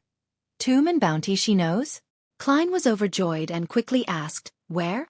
In his heart, he was already prepared to pay the consultation fee. Sharon sat there without moving and said, like a talking doll, "In one of the gatherings that Marek participated in, someone once discovered the tomb of an ancient noble. They explored the periphery but didn't dare to venture deep, but there were traces of human-skinned shadow activity. They hoped to recruit a team strong enough to completely explore the tomb and split the valuables equally. To seek help in a gathering of Beyonders who are not familiar with each other, how can all parties guarantee each other's credibility? What if there's no tomb at all, and it's just a trap?" Klein quickly thought and asked in response, "Did they succeed?" "Yes," Sharon answered simply. "This." Klein temporarily didn't pursue the details. He suppressed his voice to avoid being overheard by the carriage driver. "And then?" "After that, they never appeared again," Sharon calmly recounted. "One of the members was a friend of Marek's, and he disappeared completely after that matter." Without waiting for Klein to ask, she continued to speak with her ethereal voice. "Marek found some of his friends' belongings. I used the method of divination to track them down to White Cliff Town, and I found a hidden entrance to the tomb at the river bend of the Stratford River. Marek's friend was inside, but he was already dead." "You went in?" Klein blurted out. "No, I determined it using another method," Sharon explained. "That tomb gave me a sense of great danger. I didn't try to explore it." At this point, she looked at Klein with her blue eyes. Without the help of a Sequence 4 Beyonder or a sealed artifact of a corresponding level, it would be best not to venture deep into that tomb. Even you find it very dangerous. I don't need to go above the gray fog to divine it to know how terrifying it is. Klein looked down at the floor of the carriage and thought for a few seconds. Do you know which ancient noble's tomb it belongs to? Sharon did not pause in her reply.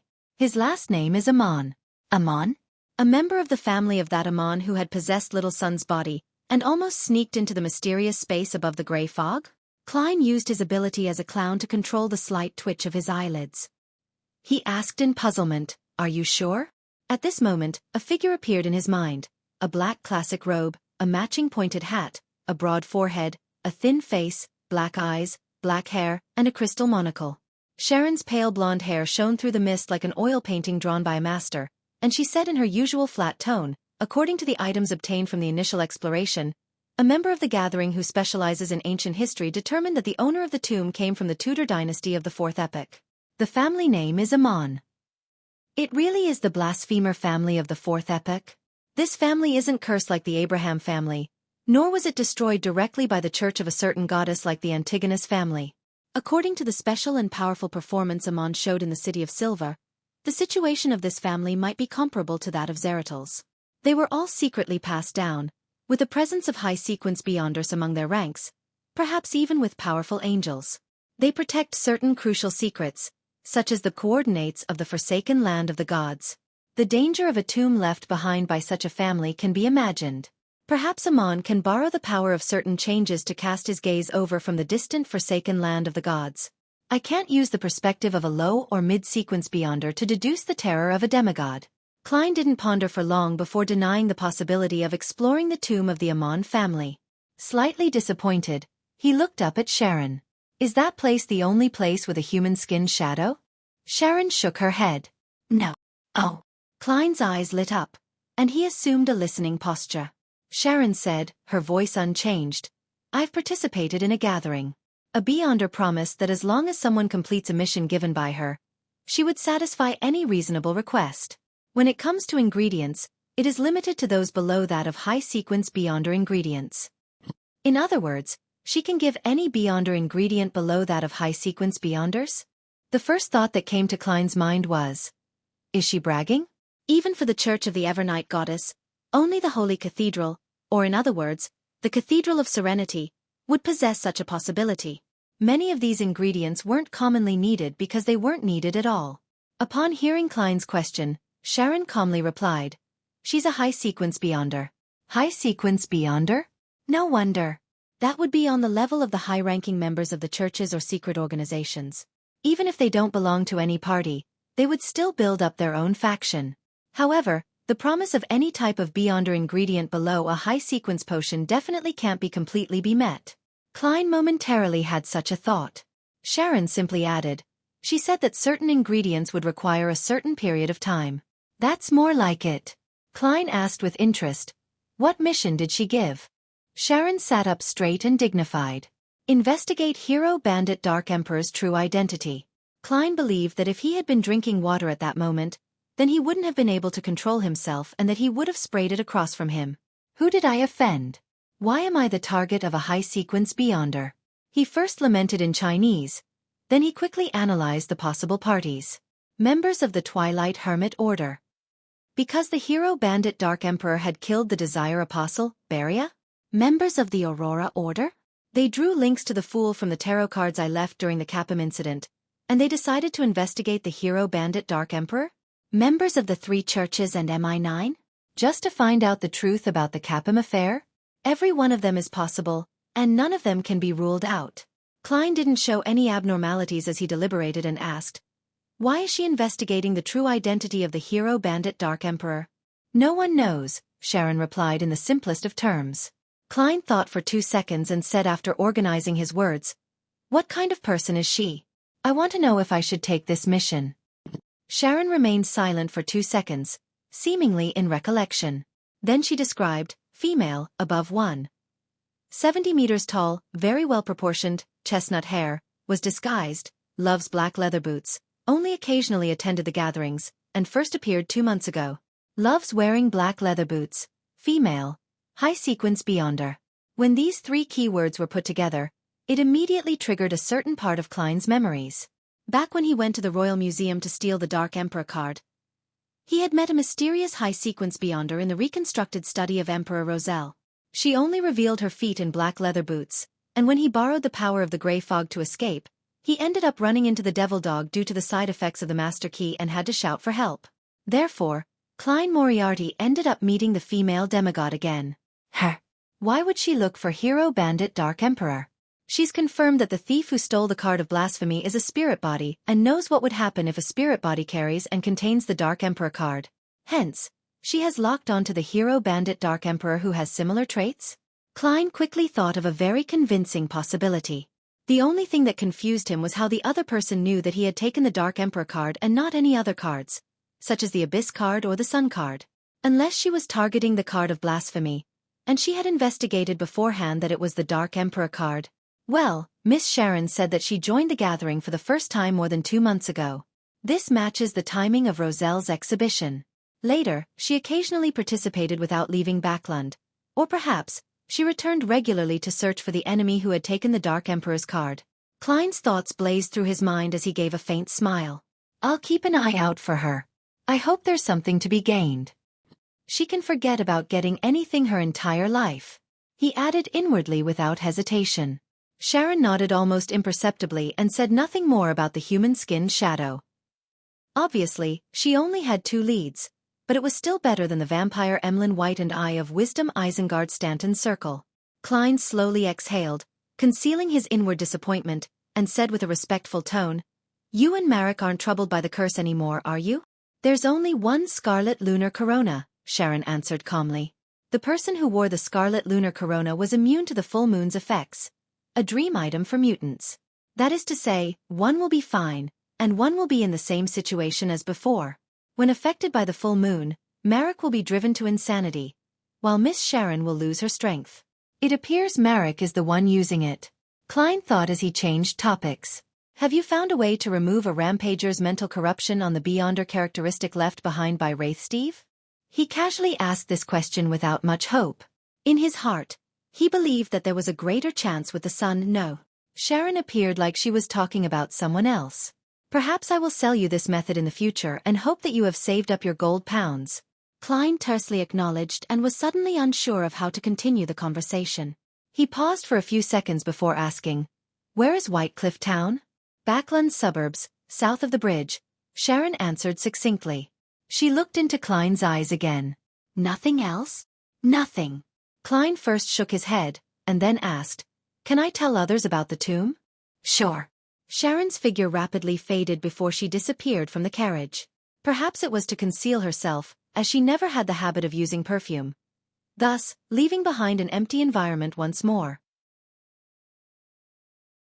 Chapter 435. Aggregation Effect 8 p.m. Harvest Church. After changing back into his usual attire, Klein looked around once as he pressed down on the edge of his hat. Then, he walked into the hall and headed for Emlyn White, who was standing before 3 rows of candles on the right side of the hall. At the vampire's feet was a black suitcase. Its surface was seemingly covered with a layer of a wall of spirituality. Upon sensing Detective Sherlock Moriarty coming in, Emlyn was first pleased before revealing an alarmed look. He bent down to grab his suitcase and took a few steps back, closing the gap he had with Father Utravsky, who was focused on praying. Are you afraid that I'll rob you of the Beyonder ingredients? Klein stopped 3 meters away, then he smiled and said, Let me first verify if it's the 2 ingredients I need. Emlyn White ran his hand through his hair, lifted the leather case to his chest and undid the buckle. The wall of spirituality shattered as a result, turning into a light breeze that blew through the prayer hall. Klein, who had long activated his spirit vision, immediately saw bursts of strange and dazzling light. It was the spiritual radiance released by many Beyonder characteristics. There were 2 small boxes inside the suitcase. One was made of tin and had many patterns on it. It looked Spartan and heavy. The other was only a cardboard box. Holding the black leather suitcase in one hand, Emlyn opened the slightly tarnished silver-colored tin case. The item inside looked like a yellowish-brown peeled walnut with the grooves and ridges of a brain. Along with the flickering of the candle flame, its appearance constantly changed. Sometimes it would turn gray and appear wrinkled. At other times, it would turn dark brown and extremely smooth. The colors would interweave, outlining a featureless face. At the sight of it, Klein felt the power of the potion, which he had completely digested and assimilated, stir a little, like a magnet encountering an opposite pole. He was able to control his body with his clown powers as he suppressed the feeling of attraction. He knew deep down that the item was a genuine mutated pituitary gland of a thousand-faced hunter.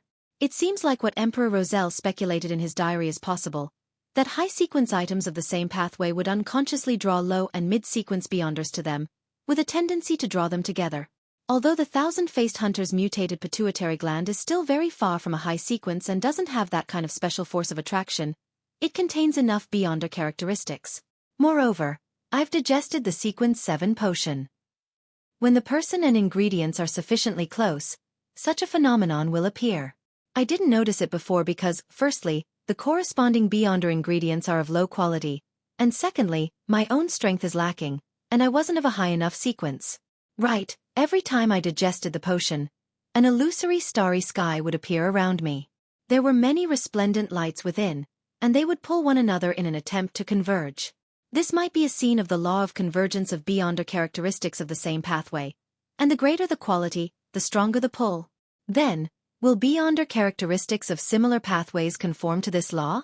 Klein's expression didn't change as he recalled the records in Roselle's diary, and combined with his 3 experiences of digesting potions, he was able to determine the existence of a certain law. Emlyn White glanced at him warily, quickly closed the tin box and opened the paper box next to it.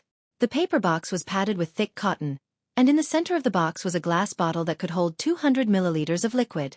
The bottle was half empty, while the rest of it was filled with a viscous liquid that could change its color based on the change of light. Any other problems? Emlyn closed the paper box. Let me confirm once more. Klein took out a gold coin and let it spin between his fingers, as though it had a life of its own. Ding! The gold coin bounced up and fell down again, landing in Klein's palm. It was heads, indicating a positive response. Klein nodded slightly and took out stacks after stacks of notes from various pockets. They were in £10, £5, and £1 denominations. £1,450. Klein placed the pile of cash on a nearby piece of furniture. Retreat a few steps, no, 5 steps. Emlyn called out cautiously. Klein smiled, raised his hands, and took 5 steps back. Emlyn cautiously moved closer, checking to see if there was any blank paper in the stack of cash. After doing a slight count, he threw the leather suitcase in his hand towards Klein. Klein was startled and with his agile moves, he accurately caught the suitcase. He was afraid that the blood of the thousand-faced hunter would seep out after the bottle shattered. And Emlyn White took the opportunity to collect the bills and quickly retreated to the side of Father Yutravsky. Only then did he heave a sigh of relief and seriously check the amount and their authenticity. At the sight, Klein recalled the scene and suddenly felt ashamed. He and Emlyn had made a perfectly fine Church of Mother Earth Cathedral look like the scene of an arms or drugs trade.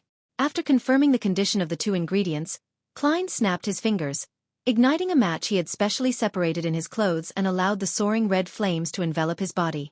When the flames descended back down, he had already disappeared.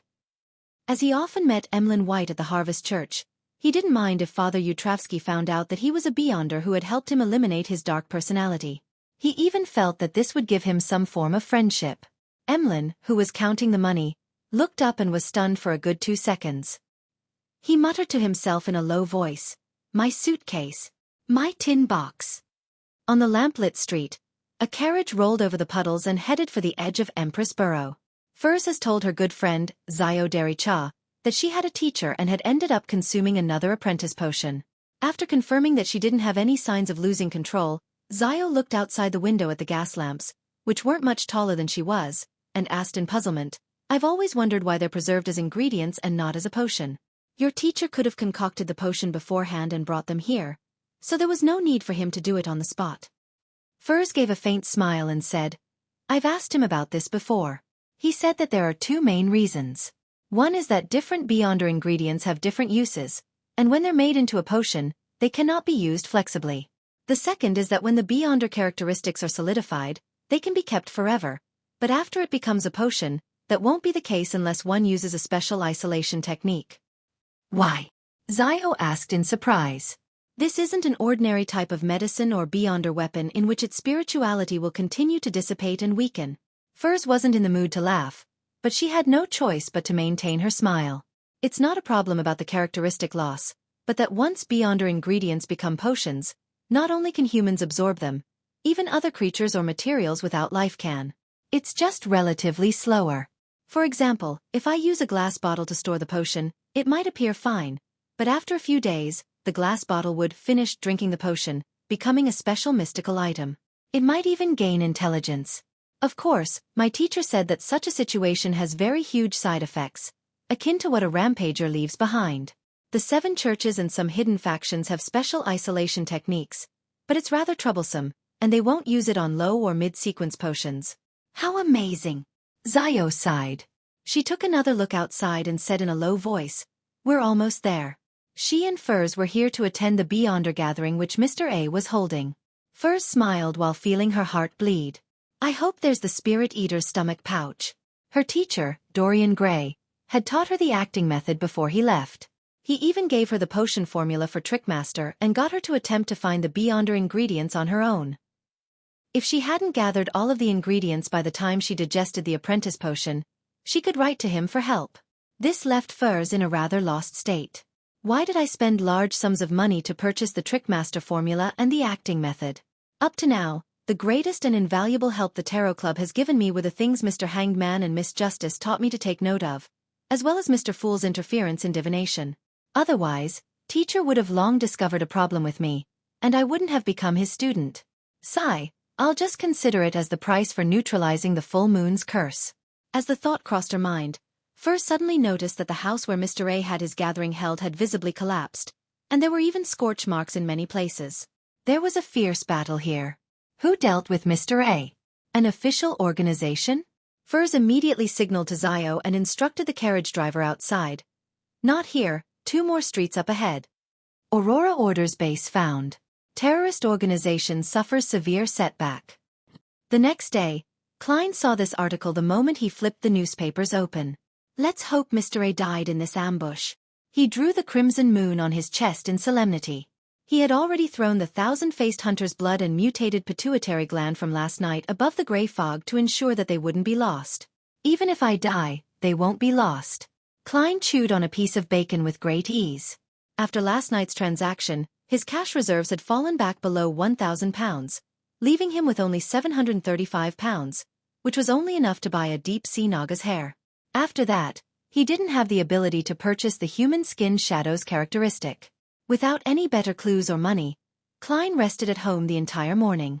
After lunch, he dressed up and headed straight for the Backlund Bridge area. He had previously made an agreement with Carlson of the Machinery Hive Mind to find him at the Lucky Bar near the West Balham Dock if he had any intelligence. If the intelligence was especially important and Carlson wasn't there, he was to go straight to Lever Cathedral. After all, Sherlock Moriarty wasn't a member of a secret organization, so there was no need for caution. There weren't many customers at Lucky Bar in the afternoon, so Klein instantly saw Carlson sitting and drinking alone in a corner of the bar. He walked over, knocked on the table, and reported with a suppressed voice. Many people in East Borough are spreading the faith of the original creator. Carlson sipped some alcohol brewed from pure malt and replied non-committally, I'm aware. As expected. Klein commented silently before smiling. I have a clue regarding a 4th epic tomb of a noble. Ah! The glass in Carlson's hand paused as he looked at Klein in surprise, and he unconsciously nudged his thick glasses. But he noticed that Detective Sherlock Moriarty wasn't continuing to describe the matter, but looking at the bartender a few steps away while saying with a smile, 1 glass of Southville beer. Chapter 436. Klein's request seeing the white foam of the Southville beer being placed in front of Sherlock Moriarty, Carlson finally came to his senses.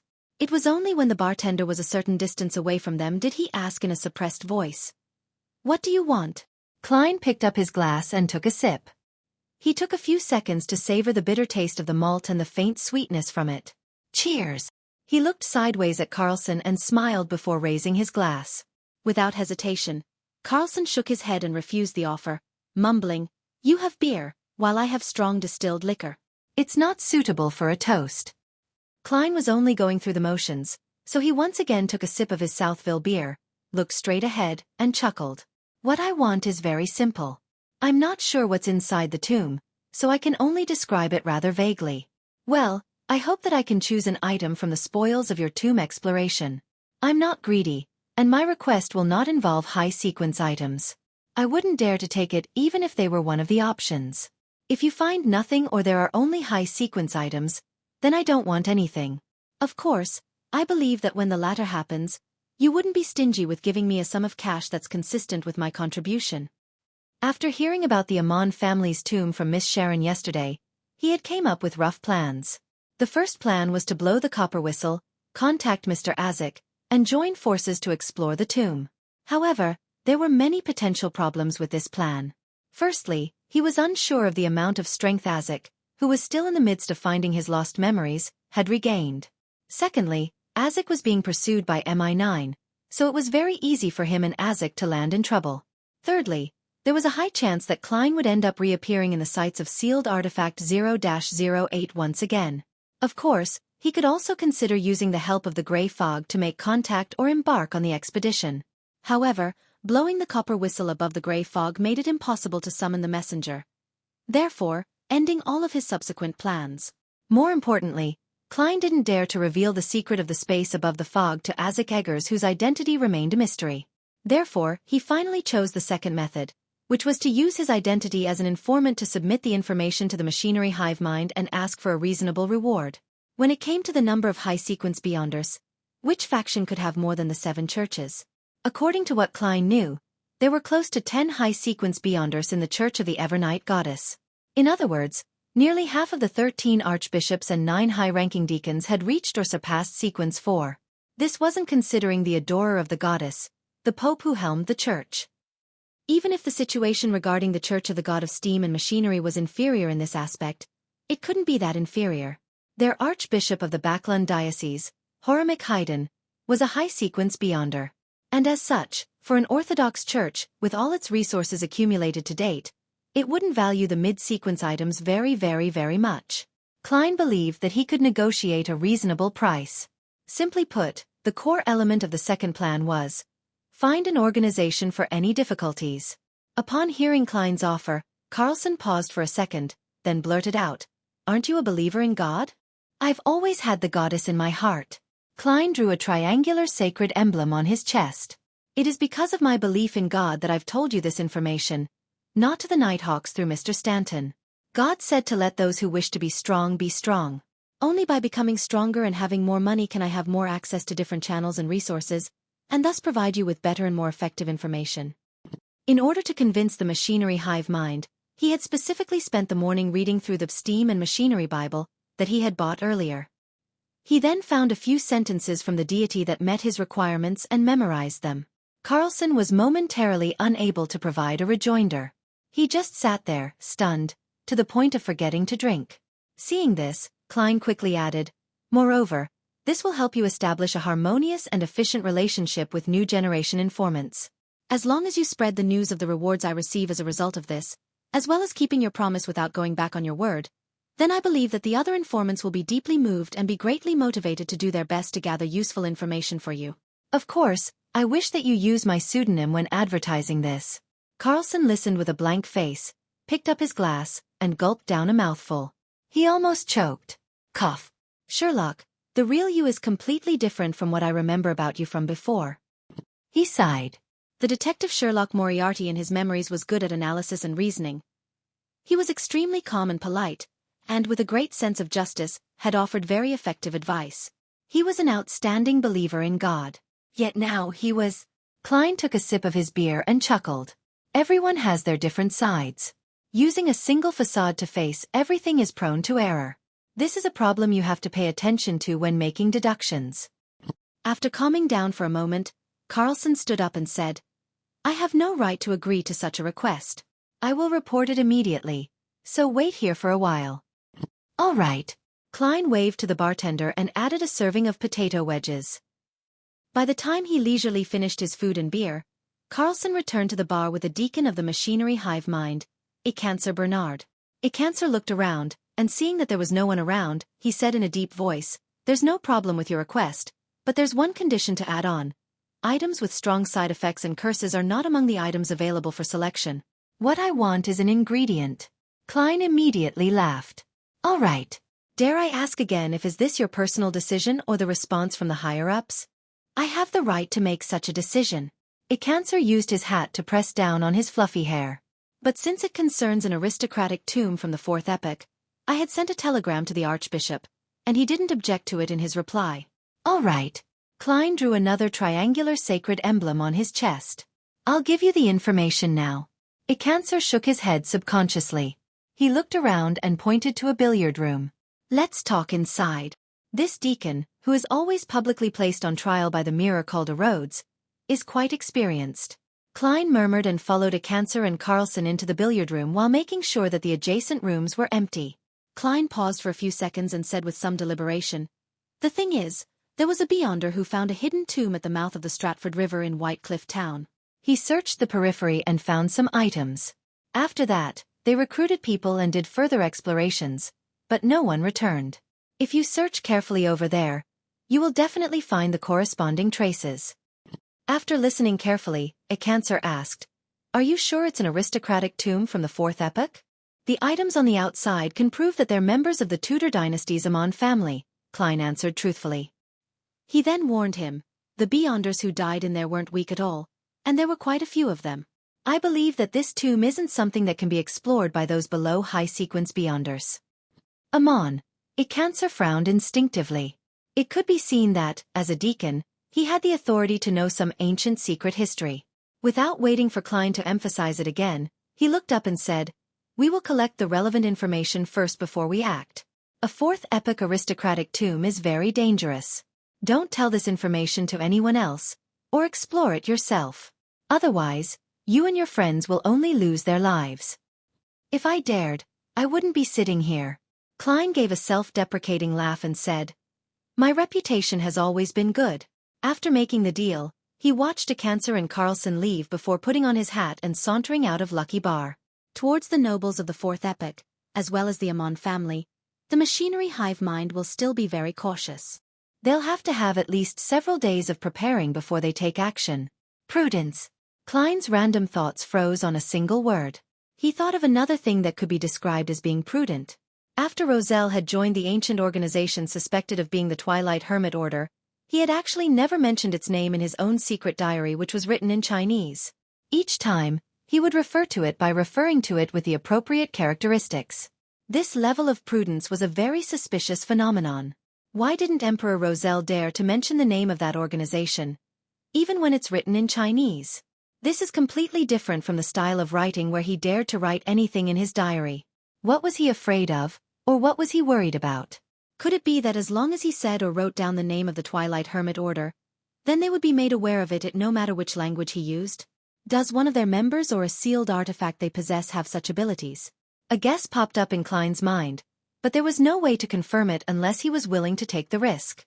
I'll first assume it's true and that I haven't been perceived by them, because the channeling of the Desire Apostle's spirit had been done above the gray fog. Informing Miss Justice of it was also done in response to a prayer using the gray fog.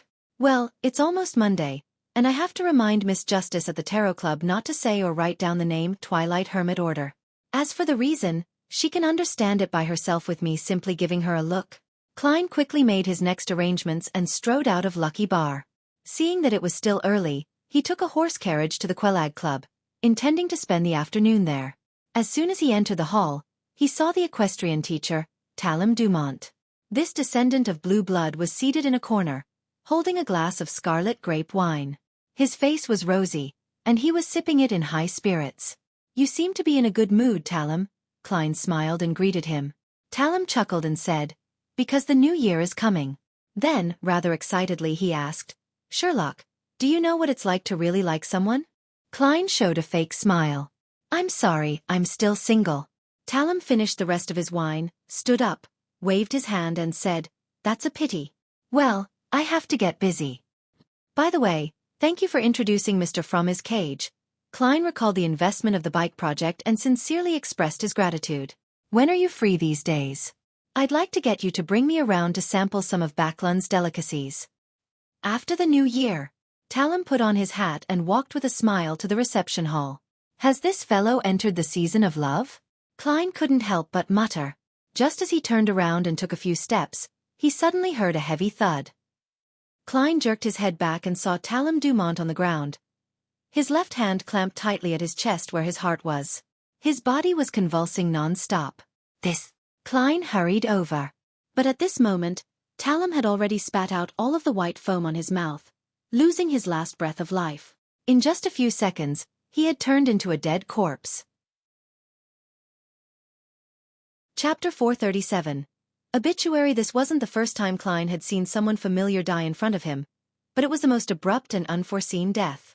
The expression on Talum Dumont's face when he had asked about what it felt to really like someone was a vivid expression of hidden excitement and flaunting, but one which couldn't be directly shared due to the need of being careful as a result of certain factors. That was too fast. Normal diseases do not cause death so quickly. Klein's expression was solemn as he lightly tapped his molars to activate his spirit vision. He dropped to one knee and crouched down. He saw Talum Dumont's aura and the colors of his emotions fading rapidly. Furthermore, there were strands of black gas wrapped around his heart like a snake which were gradually dimming. A beyonder ability similar to a curse? Klein instantly made a preliminary conclusion. At this moment, a nearby red-vested attendant and a servant girl in a black and white dress ran over. They looked at the dead body on the ground in horror. His eyes were wide and round, and the corners of his mouth still had remnant white foam. Klein closed his eyes and instructed in a deep voice, "Go to the nearby police station and tell them someone died here." "Yes, Mr. Moriarty." The red-vested attendant immediately turned around and ran out the door, so flustered that he even forgot to put on his coat. Under the watchful gaze of the crowd, Klein didn't check Talum's belongings, nor did he try to pull out a few strands of hair for a divination attempt when he wasn't around anyone. His identity was already considered semi-official, so he could use the power of the machinery hive mind to conduct a follow-up investigation. There was no need for him to act as a lone hero. Thinking of the many times he had played cards with Talum Dumont, and how he had introduced clients and investors, and the love story that had been hanging in his mind for so long, Klein couldn't help but take a long, slow, deep breath. Who's Talum's murderer? Which beyonder, who's adept at curses, did Talum offend? Judging from his attitude today, he should be in a very happy and calm state, completely unaware of the fact that he has provoked a terrifying character. Questions flashed through Klein's mind, but his lack of understanding about Talum Dumont resulted in a lack of soil to nurture any inspiration. When the police arrived, he was questioned as a witness and that wasted quite a bit of his time. It wasn't until all of this was over that Klein had a chance to leave Hillston Borough and head back to Lucky Bar in the Backland Bridge area. Carlson was still there drinking, the only difference being that his drink had been exchanged from a strong distilled liquor made from pure malt to golden, frothy beer. Klein raised his right hand, covered his mouth, and squeezed over. He lightly knocked on the table and said, "Is your job to drink here every day?" Carlson jumped in fright as he turned his head, relaxing only when he saw that it was Sherlock Moriarty. "You. What is it now?" "This reaction is very familiar." Klein sighed silently and said gravely, "There is a case involving beyonders." Carlson looked around and saw that Lucky Bar already had quite a number of patrons. They were either hollering over their glasses or eager to fight in the ring. "Follow me, let's play a round of billiards."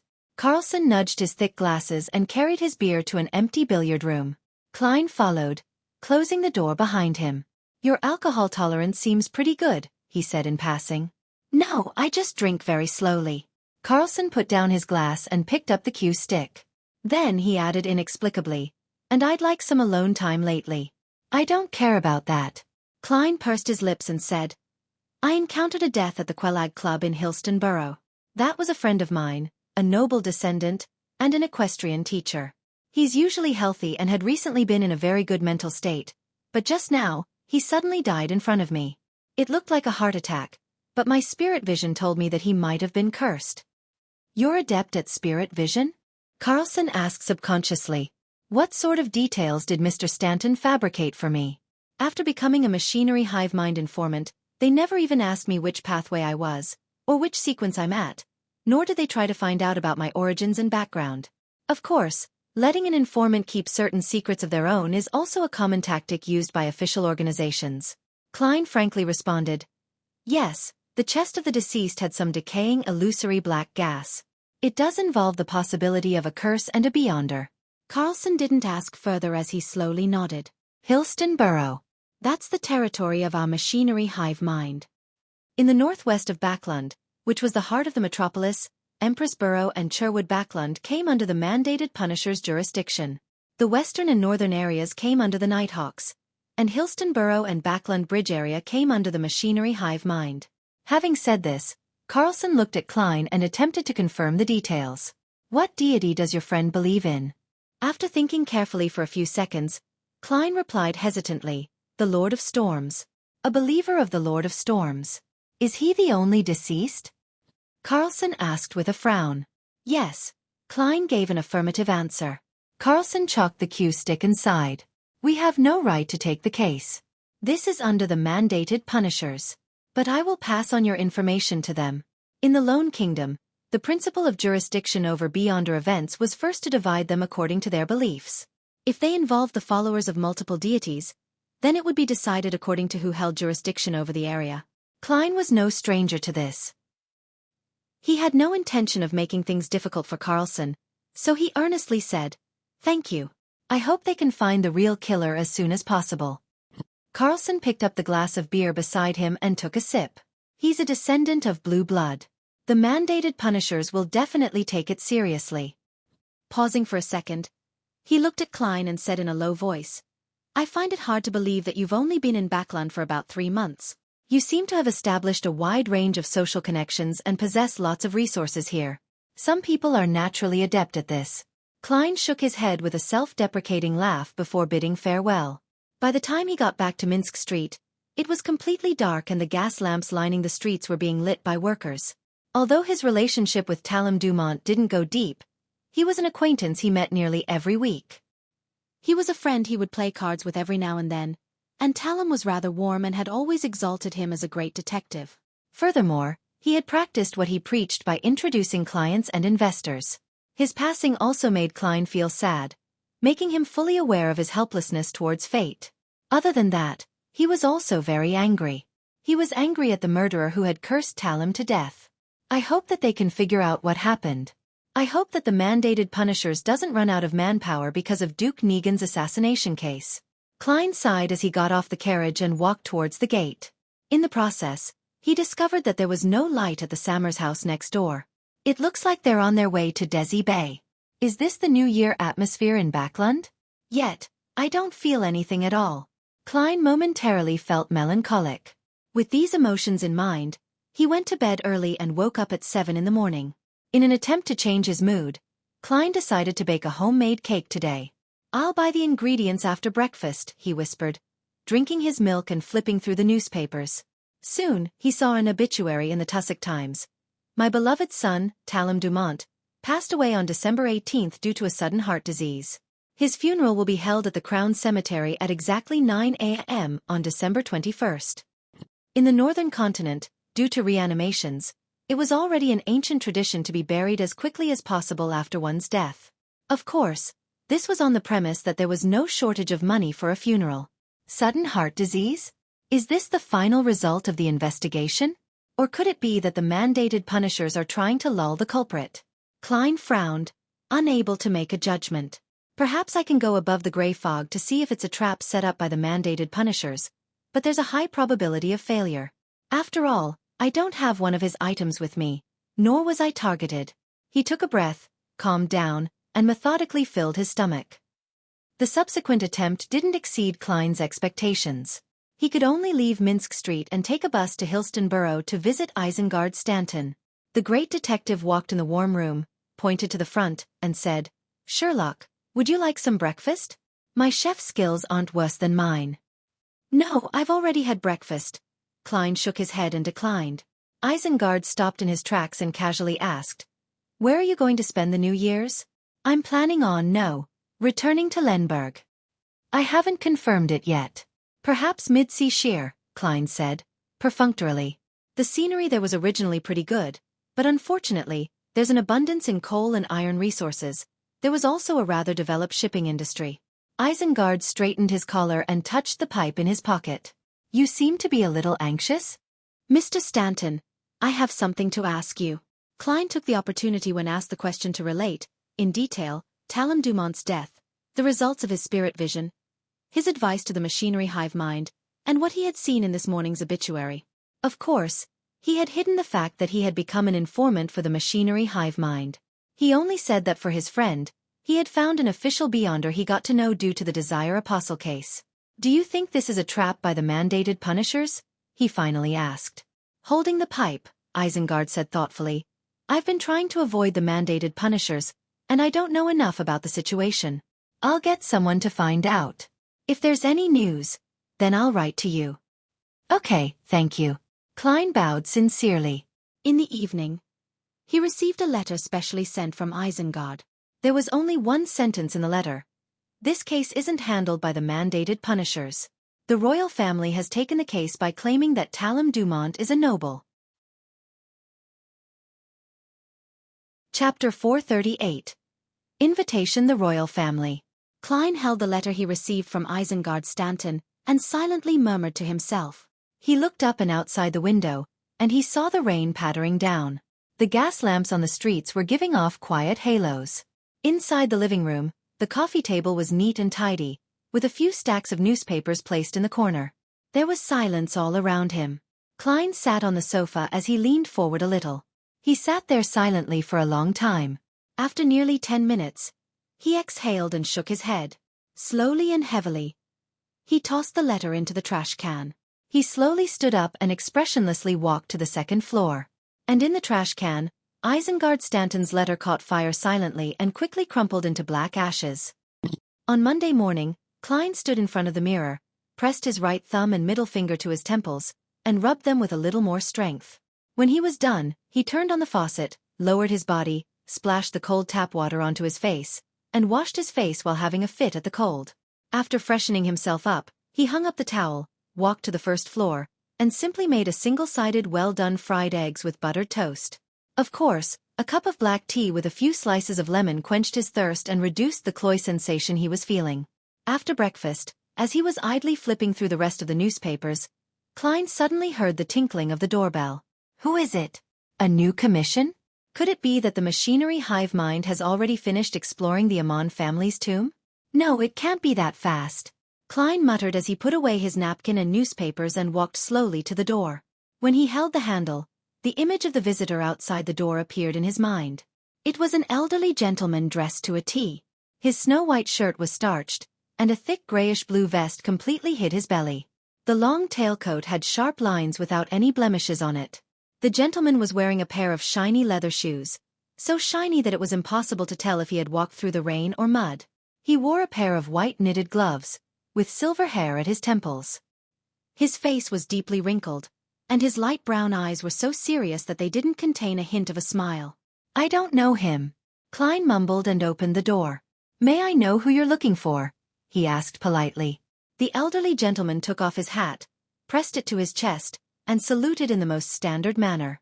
"Mr. Sherlock Moriarty, I'm a butler who has come to invite you in place of my master." "Do I know your esteemed master? Why is he looking for me?" Klein's head was completely filled with questions. But at this moment, he had already noticed a carriage parked across the cement road. It had a deep black outer shell, and there was a curtain on the inside of the window. It was obvious that it was nothing ordinary. There's luxury amidst being low-key. Klein looked closely and suddenly saw that there was a coat of arms in a conspicuous part of the carriage. The main body of the coat of arms was a vertical sword facing down, and the hilt of the sword had a red crown. "That's the Sword of Judgment. It's the Sword of Judgment representing the Royal Augustus family." Klein's heart palpitated as he roughly understood the butler's background. Perhaps he's a rather powerful beyonder. Klein made a guess. The professional and stern butler didn't pay attention to his scrutiny. He revealed a polite smile and said, "You have never met my master, but in a sense you do know him. You have been providing him clues about the organization that is symbolized by the tarot cards, and he has paid for the money you need. As expected, it's the important figure that Talum mentioned. I've been using false information to fleece for funds and even submitted all the reimbursements that old Kohler required to him. I can't refuse his invitation now, especially when Talum is dead." Klein pondered for 2 seconds and said, "Did your master come to me due to Talum's death?" "Yes, Talum was his friend. He was sad and confused by his death, and he heard that you were there when it happened," the old butler articulated clearly. No, I wasn't. Klein subconsciously wanted to deny it, but he ultimately could only nod. Yes, I saw Talum die in front of me. It's really a sad and regretful thing, the butler said in a sincere tone. Are you willing to accept my master's invitation? Do I have any reason to refuse? That would just make me look very suspicious. I might even be killed on the spot by you. Klein looked at him and said, I happen to have nothing planned this morning. All right then. Mr. Moriarty, please. The old butler bent down slightly, extended his right white-gloved hand, and pointed at the carriage on the opposite side of the cement road. Sigh, I've been trying to avoid getting involved with important figures. In the end, I have no choice but to face the person behind Talum after his death. I wonder if this would attract attention or lead to more in-depth background checks. I have to plan ahead and be ready to give up my identity and this foothold at any time. Also, I need to get the human skin shadow characteristic and the deep-sea Naga's hair and advance to faceless as soon as possible. In that case, my ability to resist risks would more than double. When Klein put on his coat and hat and walked to the carriage with the royal coat of arms, he had already thought of the subsequent developments. At this moment, the servant the old butler brought with him opened the door for him. Stepping on the thick brown carpet, Klein looked at the wooden cabinets containing red wine, white wine, champagne, Lanty, and black rand, along with the crystal glasses. Klein felt rather restricted as he sat by the window. Lanty referred to strong distilled spirits made from pure malt. There were many types, such as the sailor's favorite Lanty proof. The bottles displayed in the cabinets were obviously of high quality. As for black rand, they referred to strong distilled wines mixed with other fermented grains, which, like Lanty, was something unique to Lone. As the carriage drove through the wet streets, Klein asked in passing, Are we going to Empress Borough? No, my master is waiting for you at the Red Rose Manor on the outskirts of Empress Borough. The old butler didn't hide anything. Looks like this is the royal family's manor. Klein thought for a moment, then he asked with a smile, Can you tell me your master's identity now? The old housekeeper's back, which was already straight, became even straighter as he raised his chin. He is the descendant of the founder and protector.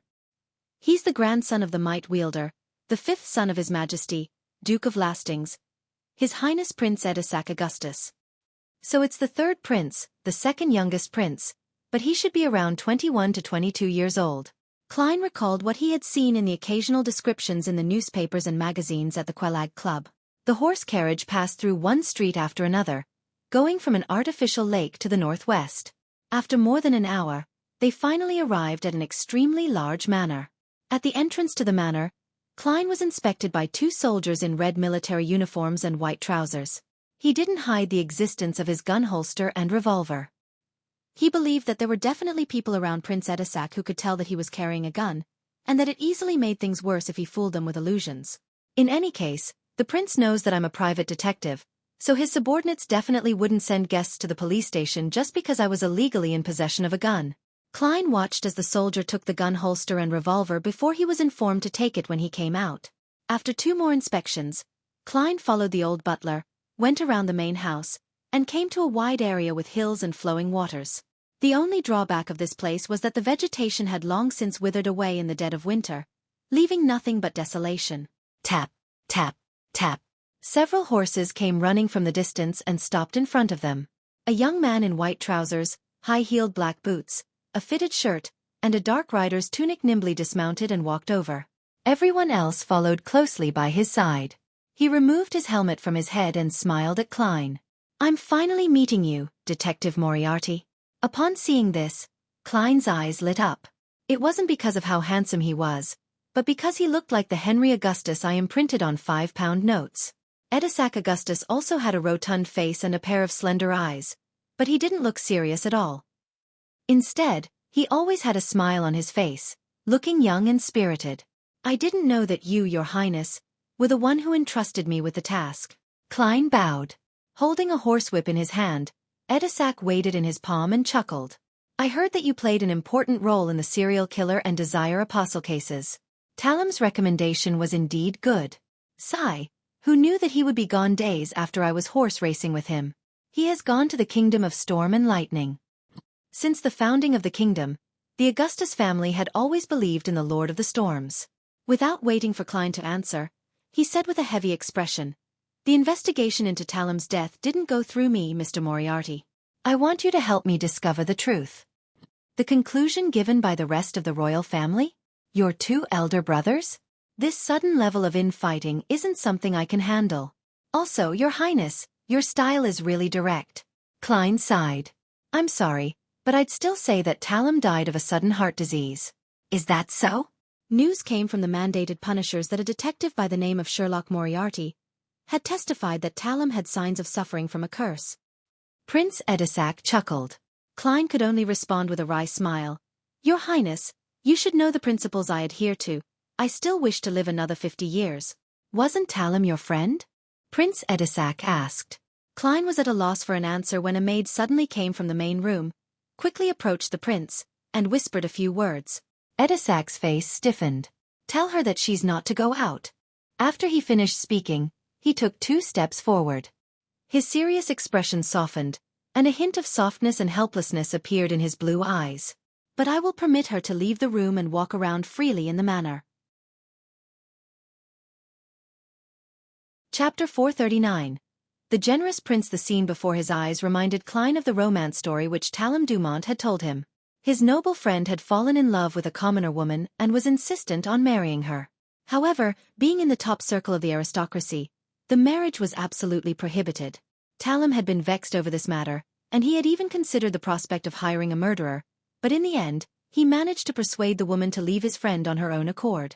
Could the main character of this story be Edisac Augustus? The situation is very consistent in all aspects. As a prince, marrying a commoner is practically treason in this era. Since the founding of Lone, the spouse of a direct descendant of the Augustus family could only be a noblewoman. From what I've just heard, Edisac has brought that commoner woman back. And he has even grounded her as punishment? True love. In a split second, the story of a tyrannical prince and a pitiful frail white flower took shape in Klein's mind. He looked into the distance, enjoying the midwinter scenery. That's not what it really looks like. When spring comes and the grass sprouts, you'll see a golf course of the highest quality. Prince Edisac dismissed the maid, raised his whip, and pointed around. Golf? Klein asked, simultaneously knowing the answer to his question. Prince Edisac motioned his guards and attendants away, leaving the old butler and Klein to follow him by his side. He strolled on the desolate plains, chuckled, and said, Yes, golf. This is a truly aristocratic sport that even the owners of most magazines and newspapers have a hard time getting involved in. Although I don't like Roselle, I have to admit that the fantasy-like ideas he had have given us a world with plenty of fun.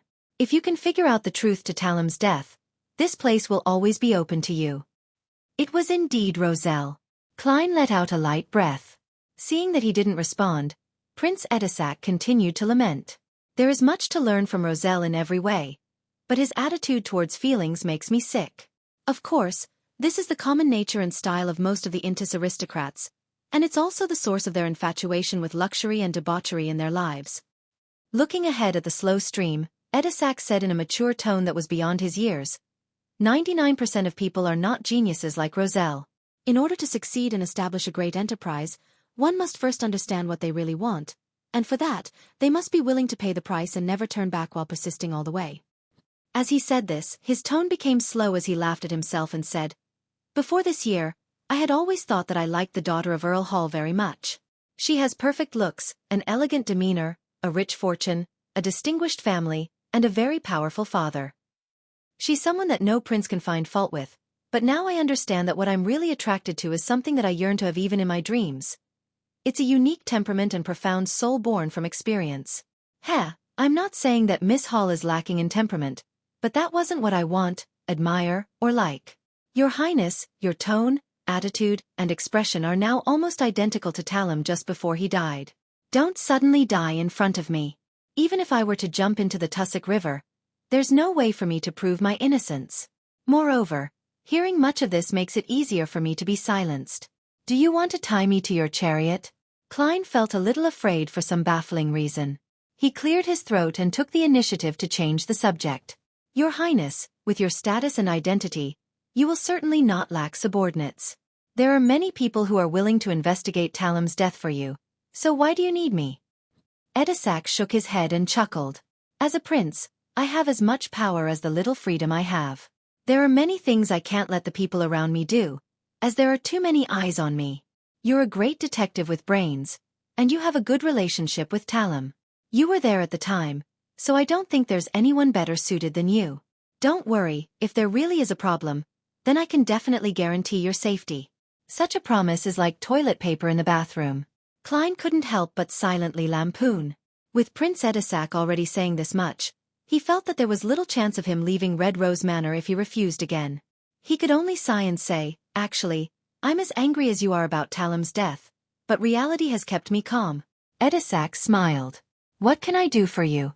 Talum's hair, either his flesh and blood, plus something he carried around with him. Klein made the request.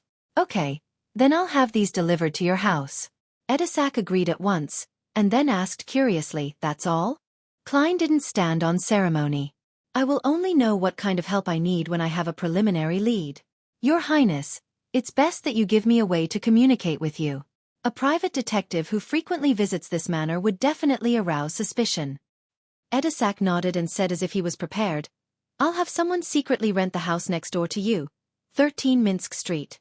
When you need to make contact, write a letter to your neighbor about visiting and put it in the mailbox. As for the reward, you should know that I'm not a stingy person, even if it ends in failure. As long as you contribute and take the risk, you will still receive the corresponding income. If you do find out the truth, I'll give you a reward sufficient for your retirement." This prince does things really swiftly and decisively.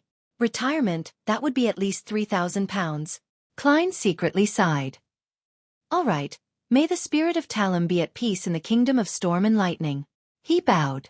Edisac nodded slightly and instructed his elderly butler, "Take Detective Moriarty out and back to Minsk Street. Why don't you keep me for lunch? Aren't you treating your guest in a little too arrogant a manner?" Of course, it probably has to do with it being a long time before noon. Klein silently teased him. He followed the old butler all the way out to the entrance of the manor and retrieved the gun holster, revolver, and the bullets. At 15 Minsk Street, Klein stood at the oriel window and watched the carriage with the royal coat of arms drive away. Sherlock Moriarty might die at any moment if the investigations really goes deeper. Who knows? Someone might be watching me right now. Not for now, since I haven't made any moves yet. Klein frowned and stood still. At this moment, he was extremely eager to advance to Faceless. "I can't afford to wait for the machinery hive mind's exploration of the Amon family's tomb.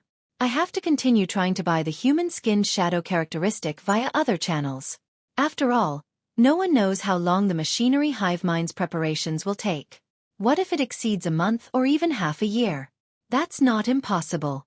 They can first send people to guard the entrance and slowly gather the corresponding information so as to be certain that nothing goes wrong. It's not a bad strategy, but that's not something that I can afford to wait for." As thoughts raced through Klein's mind, he made his decision. At 2:45 p.m. he brought his newspaper into the bathroom and actively prepared for this week's tarot gathering. 3 o'clock sharp. A deep red illusory radiance rose as Audrey Hall looked around in a good mood. Last night, she had finally received the Sequence 7 psychiatrist potion formula she had been dreaming of. Her emotions were still a mix of excitement, agitation, and serenity. Furthermore, the psychology alchemists hadn't immediately asked her to make any contributions, claiming that it was an advance. They had full confidence in Miss Audrey's outstanding ability to repay them. No new members. Audrey stood up and gazed at the very end of the long bronze table. She raised the corners of her skirt and bowed. "Good afternoon, Mr. Fool, good afternoon." Her light and cheerful voice broke the unchanging silence above the fog, and it allowed Klein, who had been feeling a little depressed, to temporarily be rid of the troubles that the outside world had on him. He nodded slightly and responded to the members' greetings. When she sat down again, Audrey brought the other members into view and created a dynamic scene with the previous observations. When bowing, Mr. Hanged Man silently sized up Mr. Fool with inconspicuous curiosity. Then, he looked towards Mr. World in anticipation. In other words, with him having a deep relationship with the Church of the Lord of Storms, he knows about the details of Duke Negan's assassination, and is aware of the appearance of Hero Bandit Dark Emperor. He has the desire to investigate the hidden truth behind this matter. There appears to be an outcome regarding the Werewolf Beyonder characteristic which Mr. World had entrusted him to sell, and he has also probably found the human skin shadow characteristics or the deep sea Naga's hair. The son's emotions are very stable and relaxed. This means that he believes that the City of Silver surveillance on him has been lifted. What did he rely on to make this judgment? Has he been reallocated to the so-called exploratory teams? Furs is a little depressed despite feeling relaxed. She passed the Abraham family member's test and has become his student, but she was forced to accept something that was disadvantageous to her? Mr. World is as cold and deep as ever. Perhaps when I reach sequence 7 or 6, I'll be able to grasp his emotional changes and thoughts. Well, the Fool is still as mysterious, powerful, and unfathomable. A series of thoughts flashed through Audrey's mind. She looked at the figure shrouded in the grey fog and said, "Honorable Mr. Fool, I have obtained 3 new pages of Roselle's diary." It was a copy she had requested from the psychology alchemists. However, as she had only mentioned it last night, Escalante only had the time to give her 3 pages in such short notice. "What kind of reward do you want?" Klein asked with a smile. Audrey replied sincerely, "Can you just treat it as the reward for answering my previous question?" As she said this, she had an inexplicable feeling of flaunting herself. "Mr. Hanged Man and the rest of you still don't know the existence of the Twilight Hermit Order. Phew, how envious. I wonder what problem did Miss Justice seek guidance for in private. I'll write to teacher when I get back, and I'll ask him if he has Roselle's diary, no, to the outside world, notebook." Furs immediately had the desire and motivation. Under the Hanged Man's suspicious gaze, Klein nodded without any care. "Sure." Audrey quickly produced 3 pages of tawny diary entries and passed them on to Mr. Fool. Klein took them and read them. On the first page, it wrote, January 13th, contact with Mr. Door stabilized. Chapter 440. Angel Family. Just as Klein picked up the diary, Audrey added, "Mr. Fool, I still have 10 diary pages which will be given to you later. It is for the payment for your previous blessing." She repeated her private promise so as to not let Mr. Fool think that she had forgotten about it, and the reason why she had provided payment for the information regarding the Twilight Hermit Order was to first settle the debt, while having the intention to show off a little. The payment for the blessing. Furs ruminated over these words and suddenly realized an important oversight on her part. On the matter regarding the Abraham family, Mr. Fool had sent his angel to help me interfere with the divination. I should have paid an appropriate amount. Oh no, I didn't realize this at all. I thought, like all rituals, that it was the end to it once it was completed. For a moment, Furs fell into a panic. During ordinary ritualistic magic, if one prayed for help from a deity or a corresponding existence, they would perform a sacrifice in advance.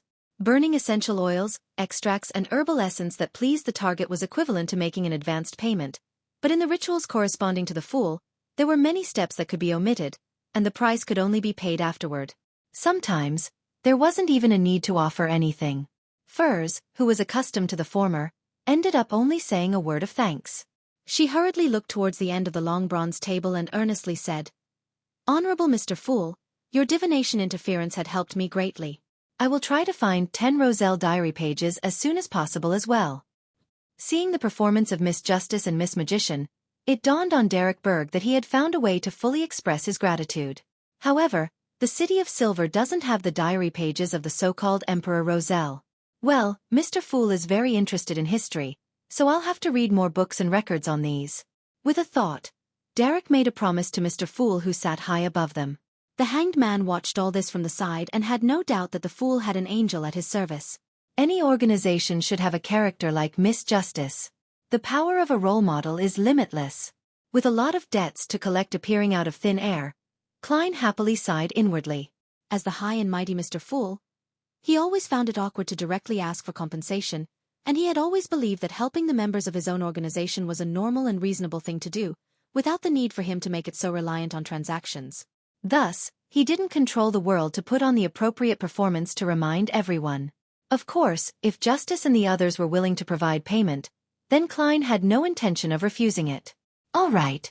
He smiled and nodded before shifting his gaze back to the diary in his hands. January 13th. Contact with Mr. Door stabilized.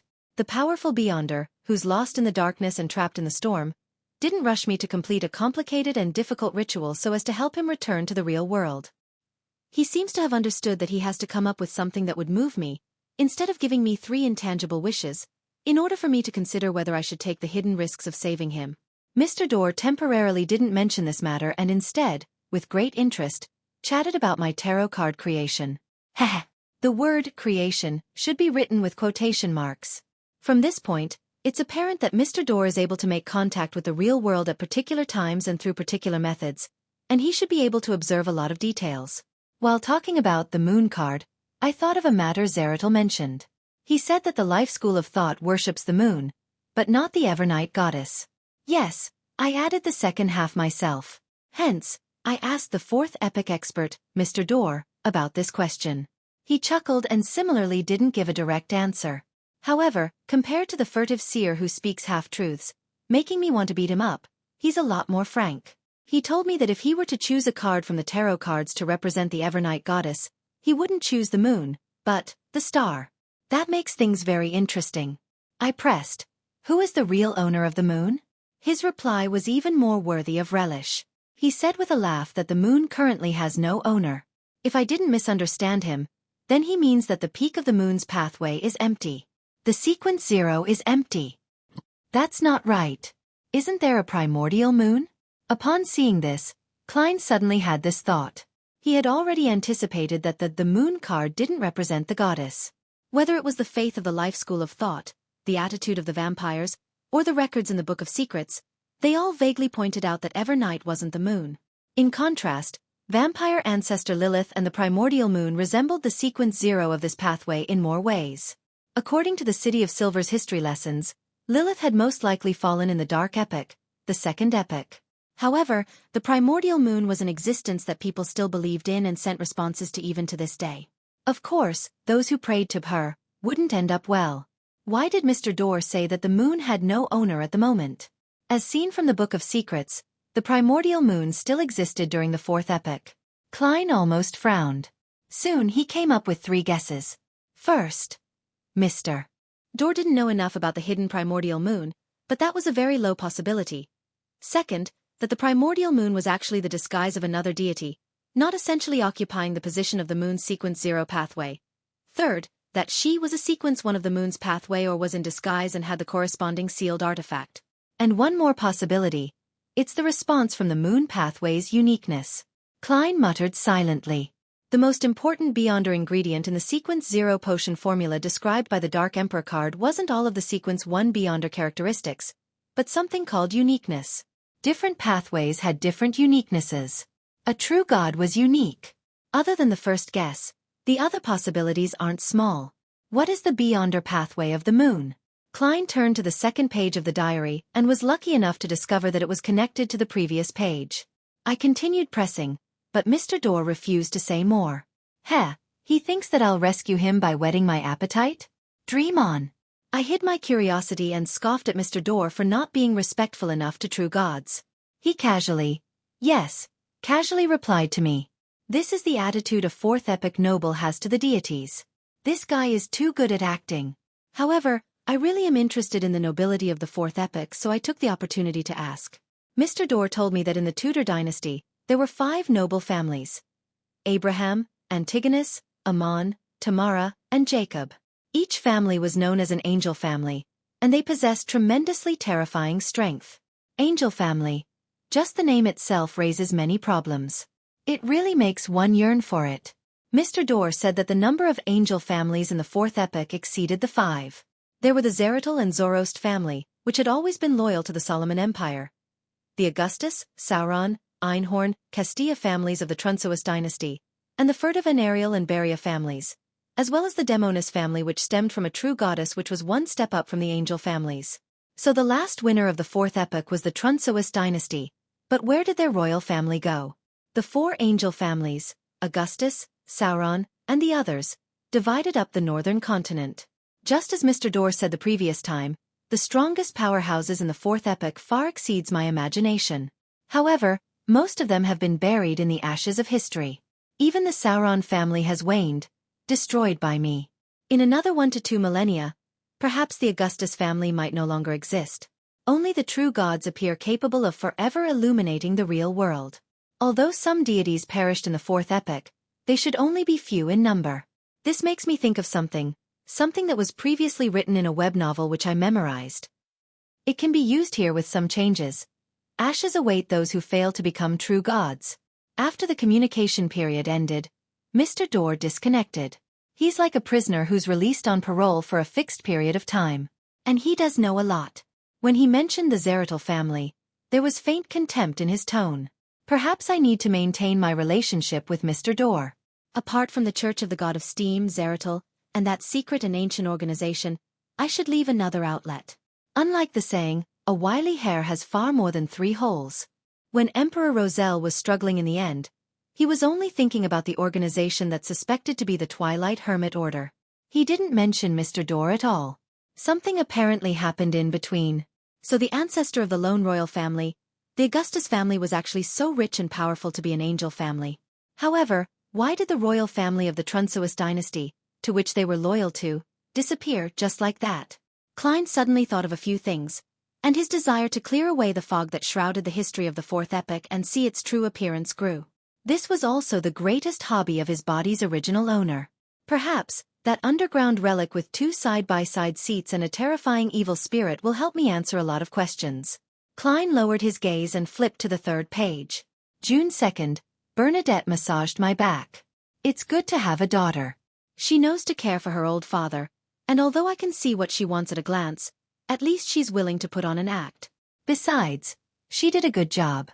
I asked her which Beyonder pathway she wanted. She said she was undecided, but she liked the maxim of do as you wish, but do no harm. June 3rd. I saw Florin again. He's very different from before, as though he's a different person. No. He still had his original memories and some of his distinctive characteristics, which is enough to prove that he's him. What exactly happened to him to experience such a huge change? Perhaps a metaphor could be used to describe it more precisely. Some monsters are physical sutures, while he is a monster of mental sutures. June 5th. I obtained an ancient book. It actually mentions the primordial demoness name, not one of an honorific name. Her name is Cheek, but that's a man's name. Is this ancient book fake? Chapter 441. Channels increase Cheek? Was the primordial demoness also a man in the past? Klein almost raised his hand to his chin. He had once guessed that it was because of the existence of the evil goddess, the primordial demoness, that led to the assassin pathway having members of the opposite sex turn into a female after sequence 7. Who knew that Roselle's diary would indicate that the primordial demoness might have been a male in the beginning as well? This depicted 2 problems. First, the primordial demoness wasn't a naturally born deity, and they had only relied on potions to reach sequence 0. Second, the purely feminine changes in this pathway were inherent in its Beyonder characteristics. Roselle had once speculated about the truth behind the law of Beyonder characteristics conservation. He suspected that all Beyonder characteristics originated from the original creator, so there's no increase, and that the total amount is conserved. Assuming that this is true, does this mean that the creator who created everything is all-inclusive, masculinity, femininity, and gender-neutral all in one? And the demoness pathway is a representation of pure femininity? Of course, that ancient book might actually be fake. There's a lot of information in Roselle's diary entries today. With thoughts flashing through his mind, Klein let the diary disappear in his hands. You can begin, he smiled and said to Justice, the Sun, and the others. Alger looked towards the world immediately. Your werewolf characteristic has been sold. An artisan paid £1,200 for it. According to our agreement, I will receive £200. Also, I found clues to the hair of a deep-sea naga. £100 a strand, and you want 5 of them in total. If you're fine with this deal, then I will complete it as soon as possible. Klein had promised a higher share of the werewolf's Beyonder characteristic because he knew that the hanged man had spent more effort and taken on a risk that far exceeded what vampire Emlyn White had spent. At this point, he thought for a moment and controlled the world to reply. No problem. Give me the 5 strands of deep-sea naga hairs and £500 in cash as soon as possible. Now, only the human skin shadow characteristic remains, and the amount of money I have has increased to £1,235, which isn't enough. If I don't want to wait for the machinery hive mind's exploration of the Amon family's mausoleum, I'd have to wait to receive another £500 to £1,000 before I can buy it immediately when I see it. Klein subconsciously wondered what other items or knowledge he could use to exchange for money. Of course, this was on the premise that the target of these transactions was able to pay the remuneration in cash. Hearing this, Audrey raised her hand very slightly, and without hiding anything, she said, "I'd like to purchase 3 ingredients. A pair of eyes from a mirror dragon, 50 milliliters of its blood, as well as a fruit from the Tree of Elders." Miss Justice has gotten the formula for the psychiatrist potion. Klein made this judgment in an instant, and the hanged man came to a similar conclusion. "I will write to my teacher and ask him if he has one of these ingredients." First thought for a moment. Derek nodded and said, "I'll also take note. Corroded mirror dragons aren't rare. Same for the Tree of Elders. In the City of Silver, there's also the Beyonder characteristic left behind by a psyche analyst. However, it's hard to make transactions for them, and it's easy to be suspected." Psyche analyst was the ancient name of psychiatrist. When their conversation reached Klein's ears, he immediately manipulated the world and made the dummy hoarsely and gloomily say, "I'll ask around in my circle." "All right. Continue helping me find the human skin shadow characteristic." "All right." Audrey confidently turned her head to face the person opposite her. "Mr. Hanged Man, I'll also look out for the wind-blessed potion formula you need." She had already joined the psychology alchemists and had a secret organization backing her. With them, many ingredients were no longer in short supply. She could obtain them as long as she paid the necessary price. Furs repeated, "I'll write to my teacher and ask." Upon seeing this development, Klein felt rather gratified. After a long period of hard work, the Tarot Club had finally developed 2 major channels, the Psychology Alchemists and the Abraham family. Many things would become simple. The world chuckled and said, "Your answers fill me with hope, but you must also take care to protect yourselves, and proceed in a way that would avoid arousing suspicion as much as possible. Mr. World, you rarely talk so much." Audrey smiled in reply. "I got a little too pleased and momentarily forgot the world's original character profile."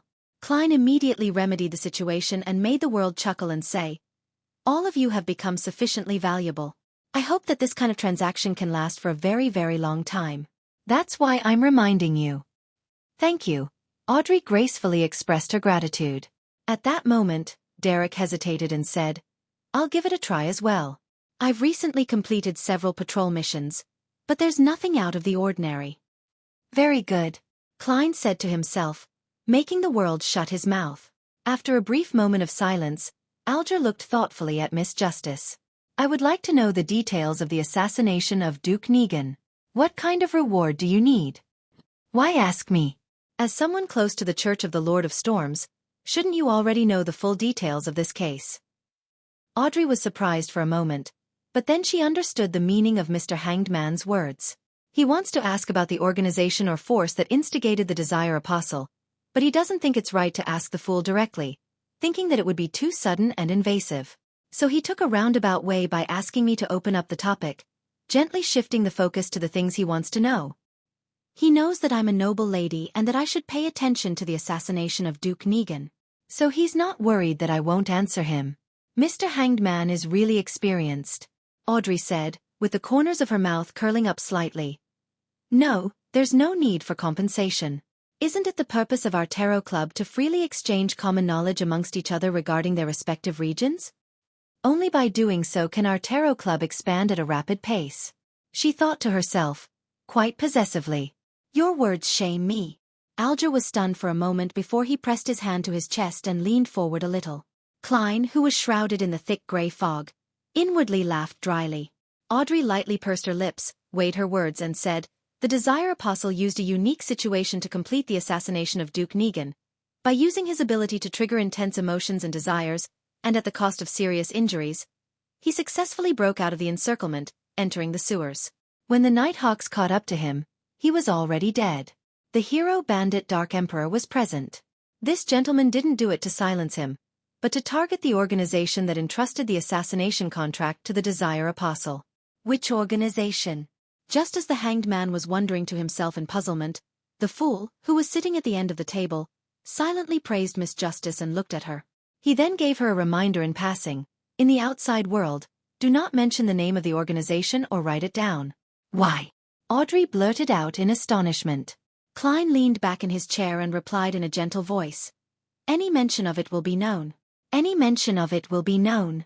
Audrey subconsciously looked at Mr. Fool, only to feel that he seemed to be emphasizing something with his eyes hidden in the fog.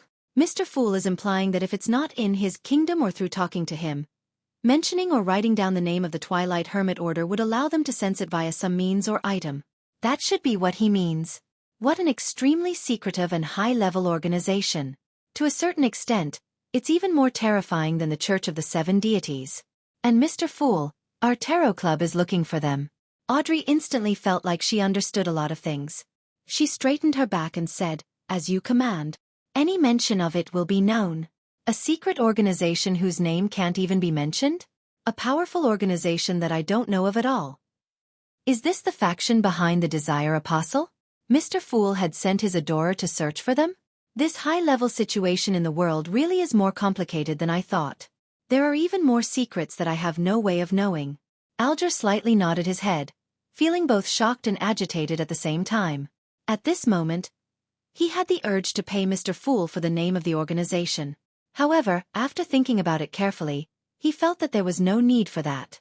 Although understanding the situation involving the higher-level entities would help him perfect his plans for the future and play an important role in certain situations, he, who was currently at the bottom of the mid-sequence levels, had no way of making contact with matters related to the mysterious organization.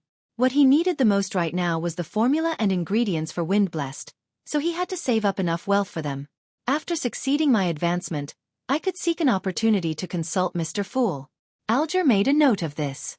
Furs was confused by what she heard. Things like the Desire Apostle and the organization in which any mention of it will be known were completely different from what she had read in the newspapers. There are indeed many secrets behind the assassination of a duke. It's a pity that the organization's name cannot be written down. Otherwise, I can use it as the villain of a future novel. It will definitely be a classic. I still owe 10 diary pages and haven't bought the Spirit Eater's stomach pouch. There's no need to spend the money in order to understand such high-end matters for the time being. Well, the secrecy and knowledge circulating in the Tarot Club are 10 times greater than Mr. A's gathering, or more. Furs restrained her curiosity as a writer. As for Derek, he didn't know who Duke Negan was, so he didn't care who was behind the assassination. He sat silently and was reserved, as though he were in class.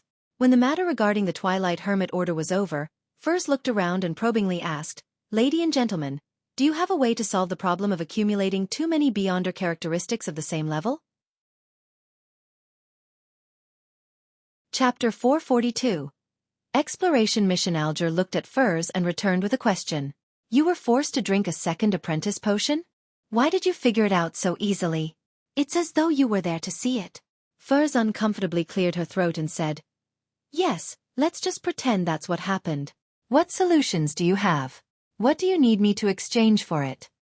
Alger glanced at Mr. Fool, but seeing that he had nothing to say, he replied in a calm and low voice, "You don't need payment, because it will certainly not be able to satisfy your needs."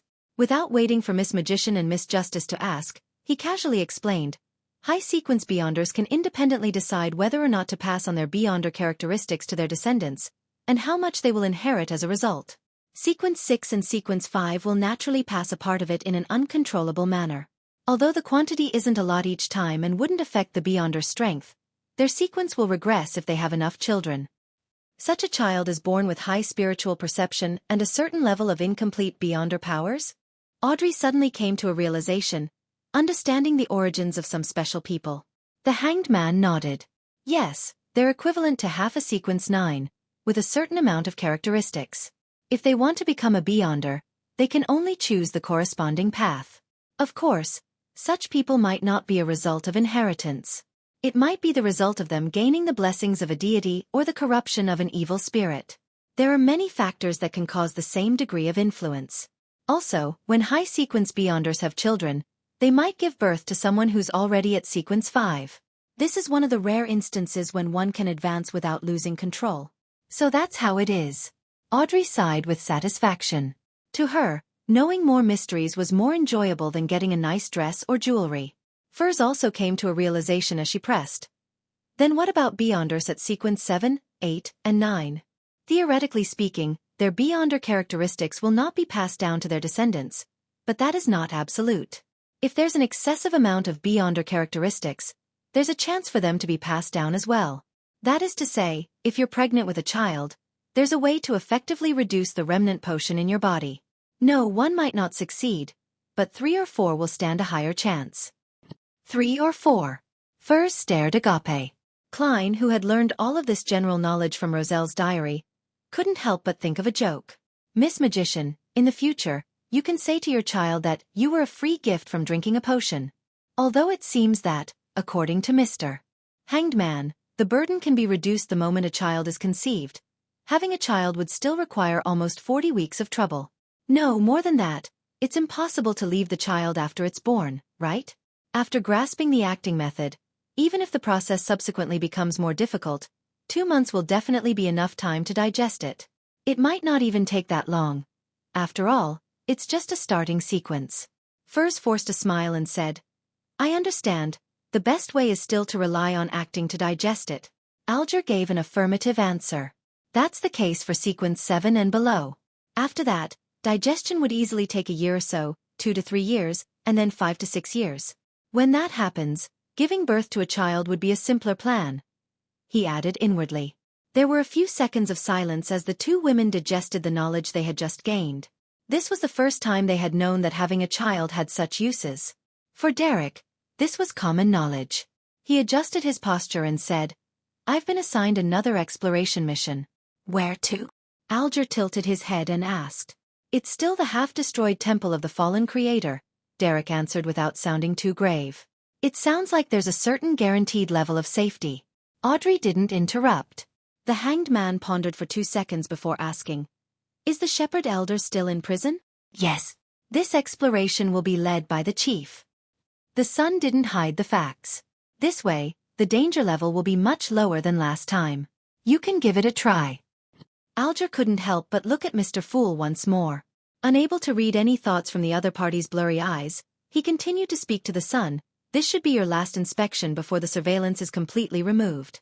Previously, the information you made known was that Amon is archenemies with the fallen creator. They wouldn't mind exposing themselves to spoil the other's plans.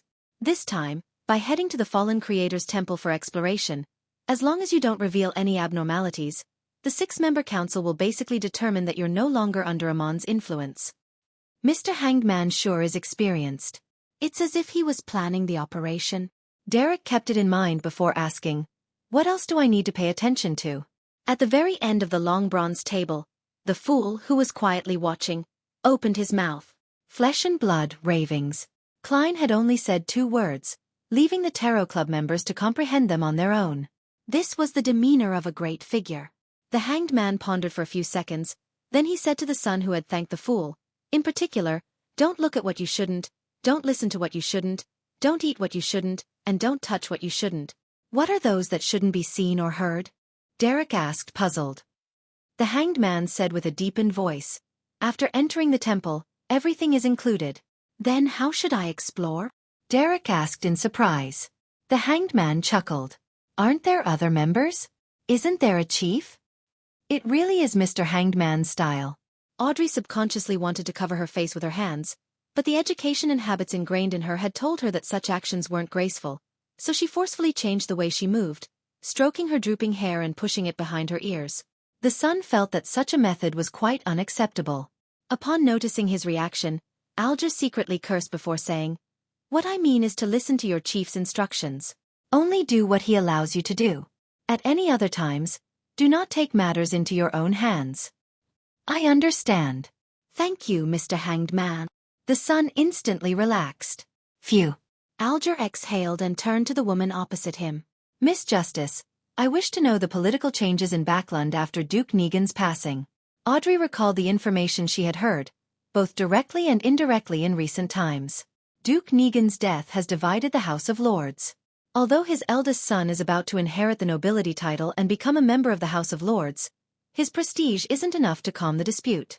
Nearly 10 members of the House of Lords have jointly proposed that the newly conferred nobility should also have a chance to obtain a fixed seat as a member of Parliament. Simply put, let those who are conferred nobility through political donations, charity donations, and the purchase of land become members of the House of Lords. Hearing this, the Hanged Man Alger laughed. Aren't nobles with a certain amount of history in their family line the ones who despise such people who rely on unorthodox means to be conferred a nobility title the most? Wasn't the ultimate honor and their greatest pride the fact that a fixed seat in the House of Lords was hereditary? Ignoring the inadvertent mockery, Audrey calmly explained, when you have tens of thousands of pounds, hundreds of thousands of pounds, or even more debts, you will also make the same choice. Owing money wasn't a fatal threat to many nobles, but the debtor could apply to the court and use their lands as payment for the debts. Without the minimum amount of land needed for a noble title, their status as nobles would be on the verge of collapse. And then? Alger didn't continue to harp over the previous question. Audrey gave a rough description. This kind of dispute has put many bills on hold, including, but not limited to, the raising of worker salary, the improvement of working hours, and revising the poor law. It's gratifying to see that the Civil Servant Unified Examination is still progressing steadily and hasn't stopped, and the investigation into the air pollution in Backland is also going in depth. There will be no war for the time being, the hanged man whispered, and he went on to talk to the other members. Worried that staying too long in the bathroom would arouse suspicion, Klein announced the end of the tarot gathering after they were done. After returning to her room, Audrey didn't rush to get up. She first quietly sorted out the things she needed to do after this. Looking at the mirror in front of her, she played with the accessories on her earlobes. With a slight smile, she silently muttered to herself, "There will be a psychology lesson tomorrow afternoon. I can tell Miss Escalante that I've met someone in a Beyonder circle who's looking to buy the human-skinned shadow characteristic and has promised an abnormally generous price for it. I wonder if the psychology alchemists will be interested in it or not. Also, I mustn't forget Roselle's diary and the wind-blessed formula. Yes, I have to find the psychiatrist ingredients as quickly as possible. Audrey, you can't be lazy. Susie is already a sequence 8, so you can't let her overtake you." After pacing back and forth in the room, Furs finally made up her mind and pulled out her chair. She grabbed a piece of paper and a pen and, after mulling over it for nearly a minute, began to write to Dorian Gray. She described how she learned of someone who requested the characteristic of a human-skinned shadow and the wind-blessed potion formula, as well as her curiosity over the Roselle notebook. The capital of the Rorstad archipelago, the city of generosity. Alger Wilson walked out of the hotel and headed for a secret underground market.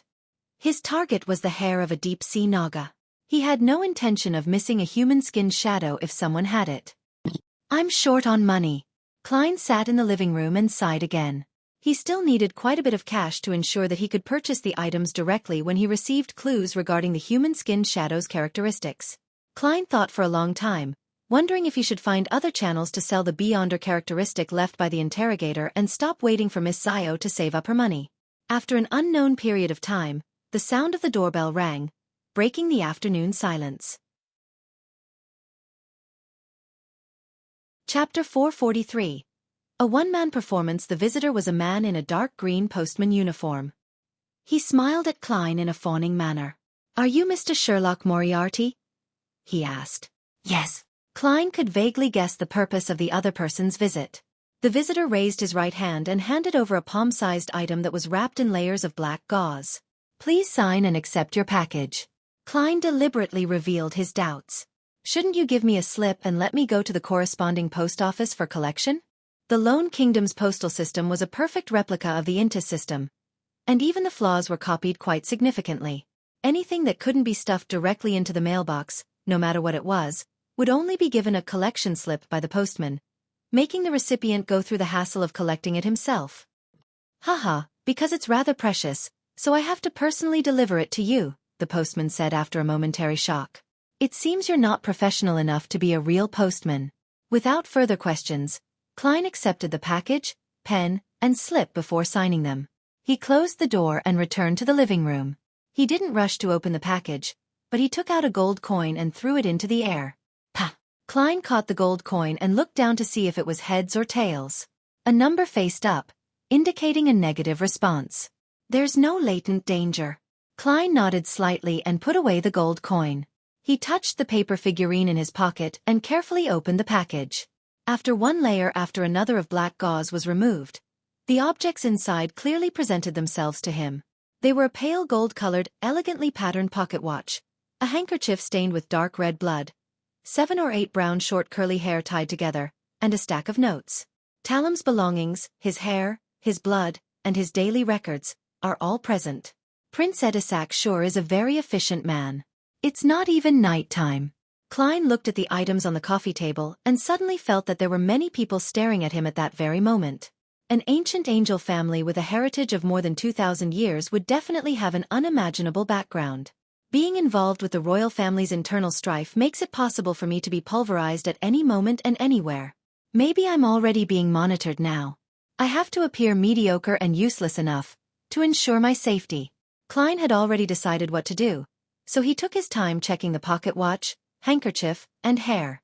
During this process, his spiritual intuition didn't give him any warnings, nor did it prevent him from attempting divination. After having a better grasp on the situation, Klein took out the letter, picked up a pen, and wrote his divination sentence. The true cause of Talum Dumont's death. He acted big-hearted and poised, as though he didn't feel that he was being monitored at that very moment. Picking up the curly hair and handkerchief, Klein chanted the divination sentence while leaning back against the back of the sofa. His eyes turned deep as he entered cogitation. After repeating it 7 times, he came to the dream world and saw the familiar lobby of the Quelag Club. And then he saw Talum Dumont clutch at his heart, his face contorted once again. This revelation shows that Talum did die of a sudden heart disease. Klein opened his eyes and muttered softly to himself. He frowned, wearing a puzzled, confused, and thoughtful expression. He tried several different divination statements and received the same result. He got up and paced back and forth several times. He punched himself in the head, as though he was angry that he wasn't good enough to help his friend or find out who the culprit was. In the end, he dejectedly sat down and didn't move for a long time. In the dark room, he was like the silhouette of a stone statue. That should be enough. I can't go overboard. If there's no one monitoring me, then I would have been fighting with the air just now. Klein shook his head in a self-deprecating manner, got up, and walked to the kitchen. After dinner, he seemed to perk up again before he read the stack of notes carefully, including what Talum had done and who he had met on the day and the days prior to his death. Home, Red Rose Manor, Quelag Club, Viscount Conrad's mansion. There's nothing out of the ordinary about it. Klein picked up a sharpened pencil and drew circles, marking out the places he would visit and the targets he would ask about in the next few days. After doing all of this, he let out a long sigh. Without confidence, he packed up his things, washed up, and went to bed. In the middle of the night, when the red moon was hidden by layers of clouds, Klein suddenly opened his eyes and woke up. He got out of bed, opened the door slowly, and went into the bathroom next door, hiding himself with a paper figurine substitute in the process. Walking 4 steps counterclockwise, he arrived above the gray fog and sat down at the seat which belonged to the fool. His eyes had become clear, no longer dispirited, dejected, and pessimistic. Soon after, Klein took the blood-stained handkerchief from a hidden pocket in his pajamas made out of old clothes. When he was packing his things, he had used his Beyonder powers as a magician to hide the handkerchief on his body. After taking a deep breath, Klein conjured a pen and paper, and he wrote down the divination sentence that was no different from the beginning. The true cause of Talum Dumont's death. After he repeated it 7 times with his body and mind in peace and quiet, he leaned back in his chair with the paper and handkerchief in his hand and fell asleep in the silent and empty old palace. In a gray, separated and illusory world, Klein saw a completely different scene from before. Presented before his eyes was a palm-sized wooden puppet, carved with eyes, a nose, and a mouth. There were a few drops of dark red blood on the puppet's body, giving it a demonic appearance. A palm stretched out. The skin was white and exquisite, smooth and beautiful, with 5 slender and delicate fingers that accentuated the hand's flesh and bones. The most eye-catching thing was a unique ring with an inlaid sapphire on the hand's pinky finger. Pah! The hand's index finger was wreathed in black flames as it pointed at the heart of the wooden puppet. Without a sound, the scene shattered and Klein woke up from his dream. His initial judgment wasn't wrong. Talum had died under a curse. But there was a problem. He had already seen the scene of the curse happening, so why wasn't the scene displayed in its entirety? The mysterious space above the gray fog is able to get rid of all interference. Klein was puzzled for a moment. Normally speaking, receiving a revelation that too abstract and easy to misread was a problem with his limited divination abilities. It meant that the difficulty of the matter he was divining was too high, and that it had nothing to do with the gray fog. It was an understandable outcome, but he had clearly seen the scene of the murderous curse, but he was limited to a small scope of the situation. It didn't provide a relatively effective revelation and was rather baffling. Have I encountered such a similar situation in the past? Klein dug through his past experiences. Suddenly, he sat up straight, remembering a similar experience. In Tingen, when he was divining the real reason behind the countless coincidences, something similar had happened. He could clearly see the house with the red chimney, but he couldn't reach in Sanguil and sealed artifact 0-08. This is the power of someone or something that's at the level of a grade 0 sealed artifact that's resisting the power of the gray fog. Klein's eyes abruptly narrowed. No, not necessarily. There are still quite a few possibilities. I have to confirm it again. He put in a lot of effort in order to calm down. As for the method used for confirming, it wasn't daunting for the experienced him. The method was simple. Redoing the same divination again. If the revelation doesn't change, it means that things aren't so terrible, and if divination is no longer successful, then something around the target or the target is resisting the gray fog to some extent, like 0-08. Taking a deep breath, Klein calmly repeated the previous divination. The true cause of Talum Dumont's death. He leaned back in his chair and chanted in a low voice, his eyes growing darker. In the dream, all he could see was a hazy, shattered gray fog. There were no more wooden puppets or fingers. Whoosh! Klein straightened his back, his expression abnormally grave.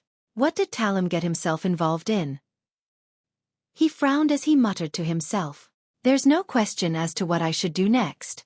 It's to be passive and perfunctory. I'll first lie to Prince Edisac before telling him that I'm incapable of figuring out the truth. Phew, this world is really scary. Just the slightest bit of carelessness would cause me to come into contact with something extremely terrifying. Klein sighed. Without daring to stay any longer, he quickly returned to the bathroom in the real world. Tuesday, 9 a.m. at the Crown Cemetery. Klein stood at the edge of the crowd, wearing a black shirt, black vest, and a black tweed coat whilst he was carrying some fresh flowers he bought for 12 soli. He looked gravely at Talum Dumont's coffin being carried over, had his soul put to rest, and was buried bit by bit into the earth. During this process, Talum's mother's eyes were red and swollen. She wanted to speak a few times, but she couldn't find her voice. His father's hair was gray, and his expression was haggard. He just stood there, trembling slightly. When the scene reflected in his eyes, Klein tilted his head back and closed his eyes. He waited until the mourners had left before he walked over, bent over, and placed the white flowers on top of the others. I'm sorry, he silently said inwardly. Standing up, he stepped aside and was about to leave when Klein noticed reporter Mike and Surgeon Aaron, closing in. What a pity. I never thought that Talum would actually, sigh. Mike's expression was pained as he couldn't finish his sentence. Aaron, who was always cold, took off his glasses and wiped the corners of his eyes. He sighed and said, he's a warm-hearted guy. He shouldn't have ended up like this. Yes, he could have gotten rid of his grandfather's bad reputation, Klein echoed. Just then, he saw a female figure in a thick black dress with a veil covering her face walk up to Talum's grave. She, too, was also carrying a bouquet of white flowers. Klein looked away, not paying much attention, just keeping watch through the corner of his eye. The woman bent down to release the flower, revealing her left palm, which was covered by a black gauze glove. A blue gem faintly appeared on the pinky of her left palm. Klein's scalp tingled instantly. His entire body felt numb. You're tuning in to the Xueqi's Martial Arts Saga YouTube channel. Don't forget to subscribe and join us on this journey to catch the most captivating stories.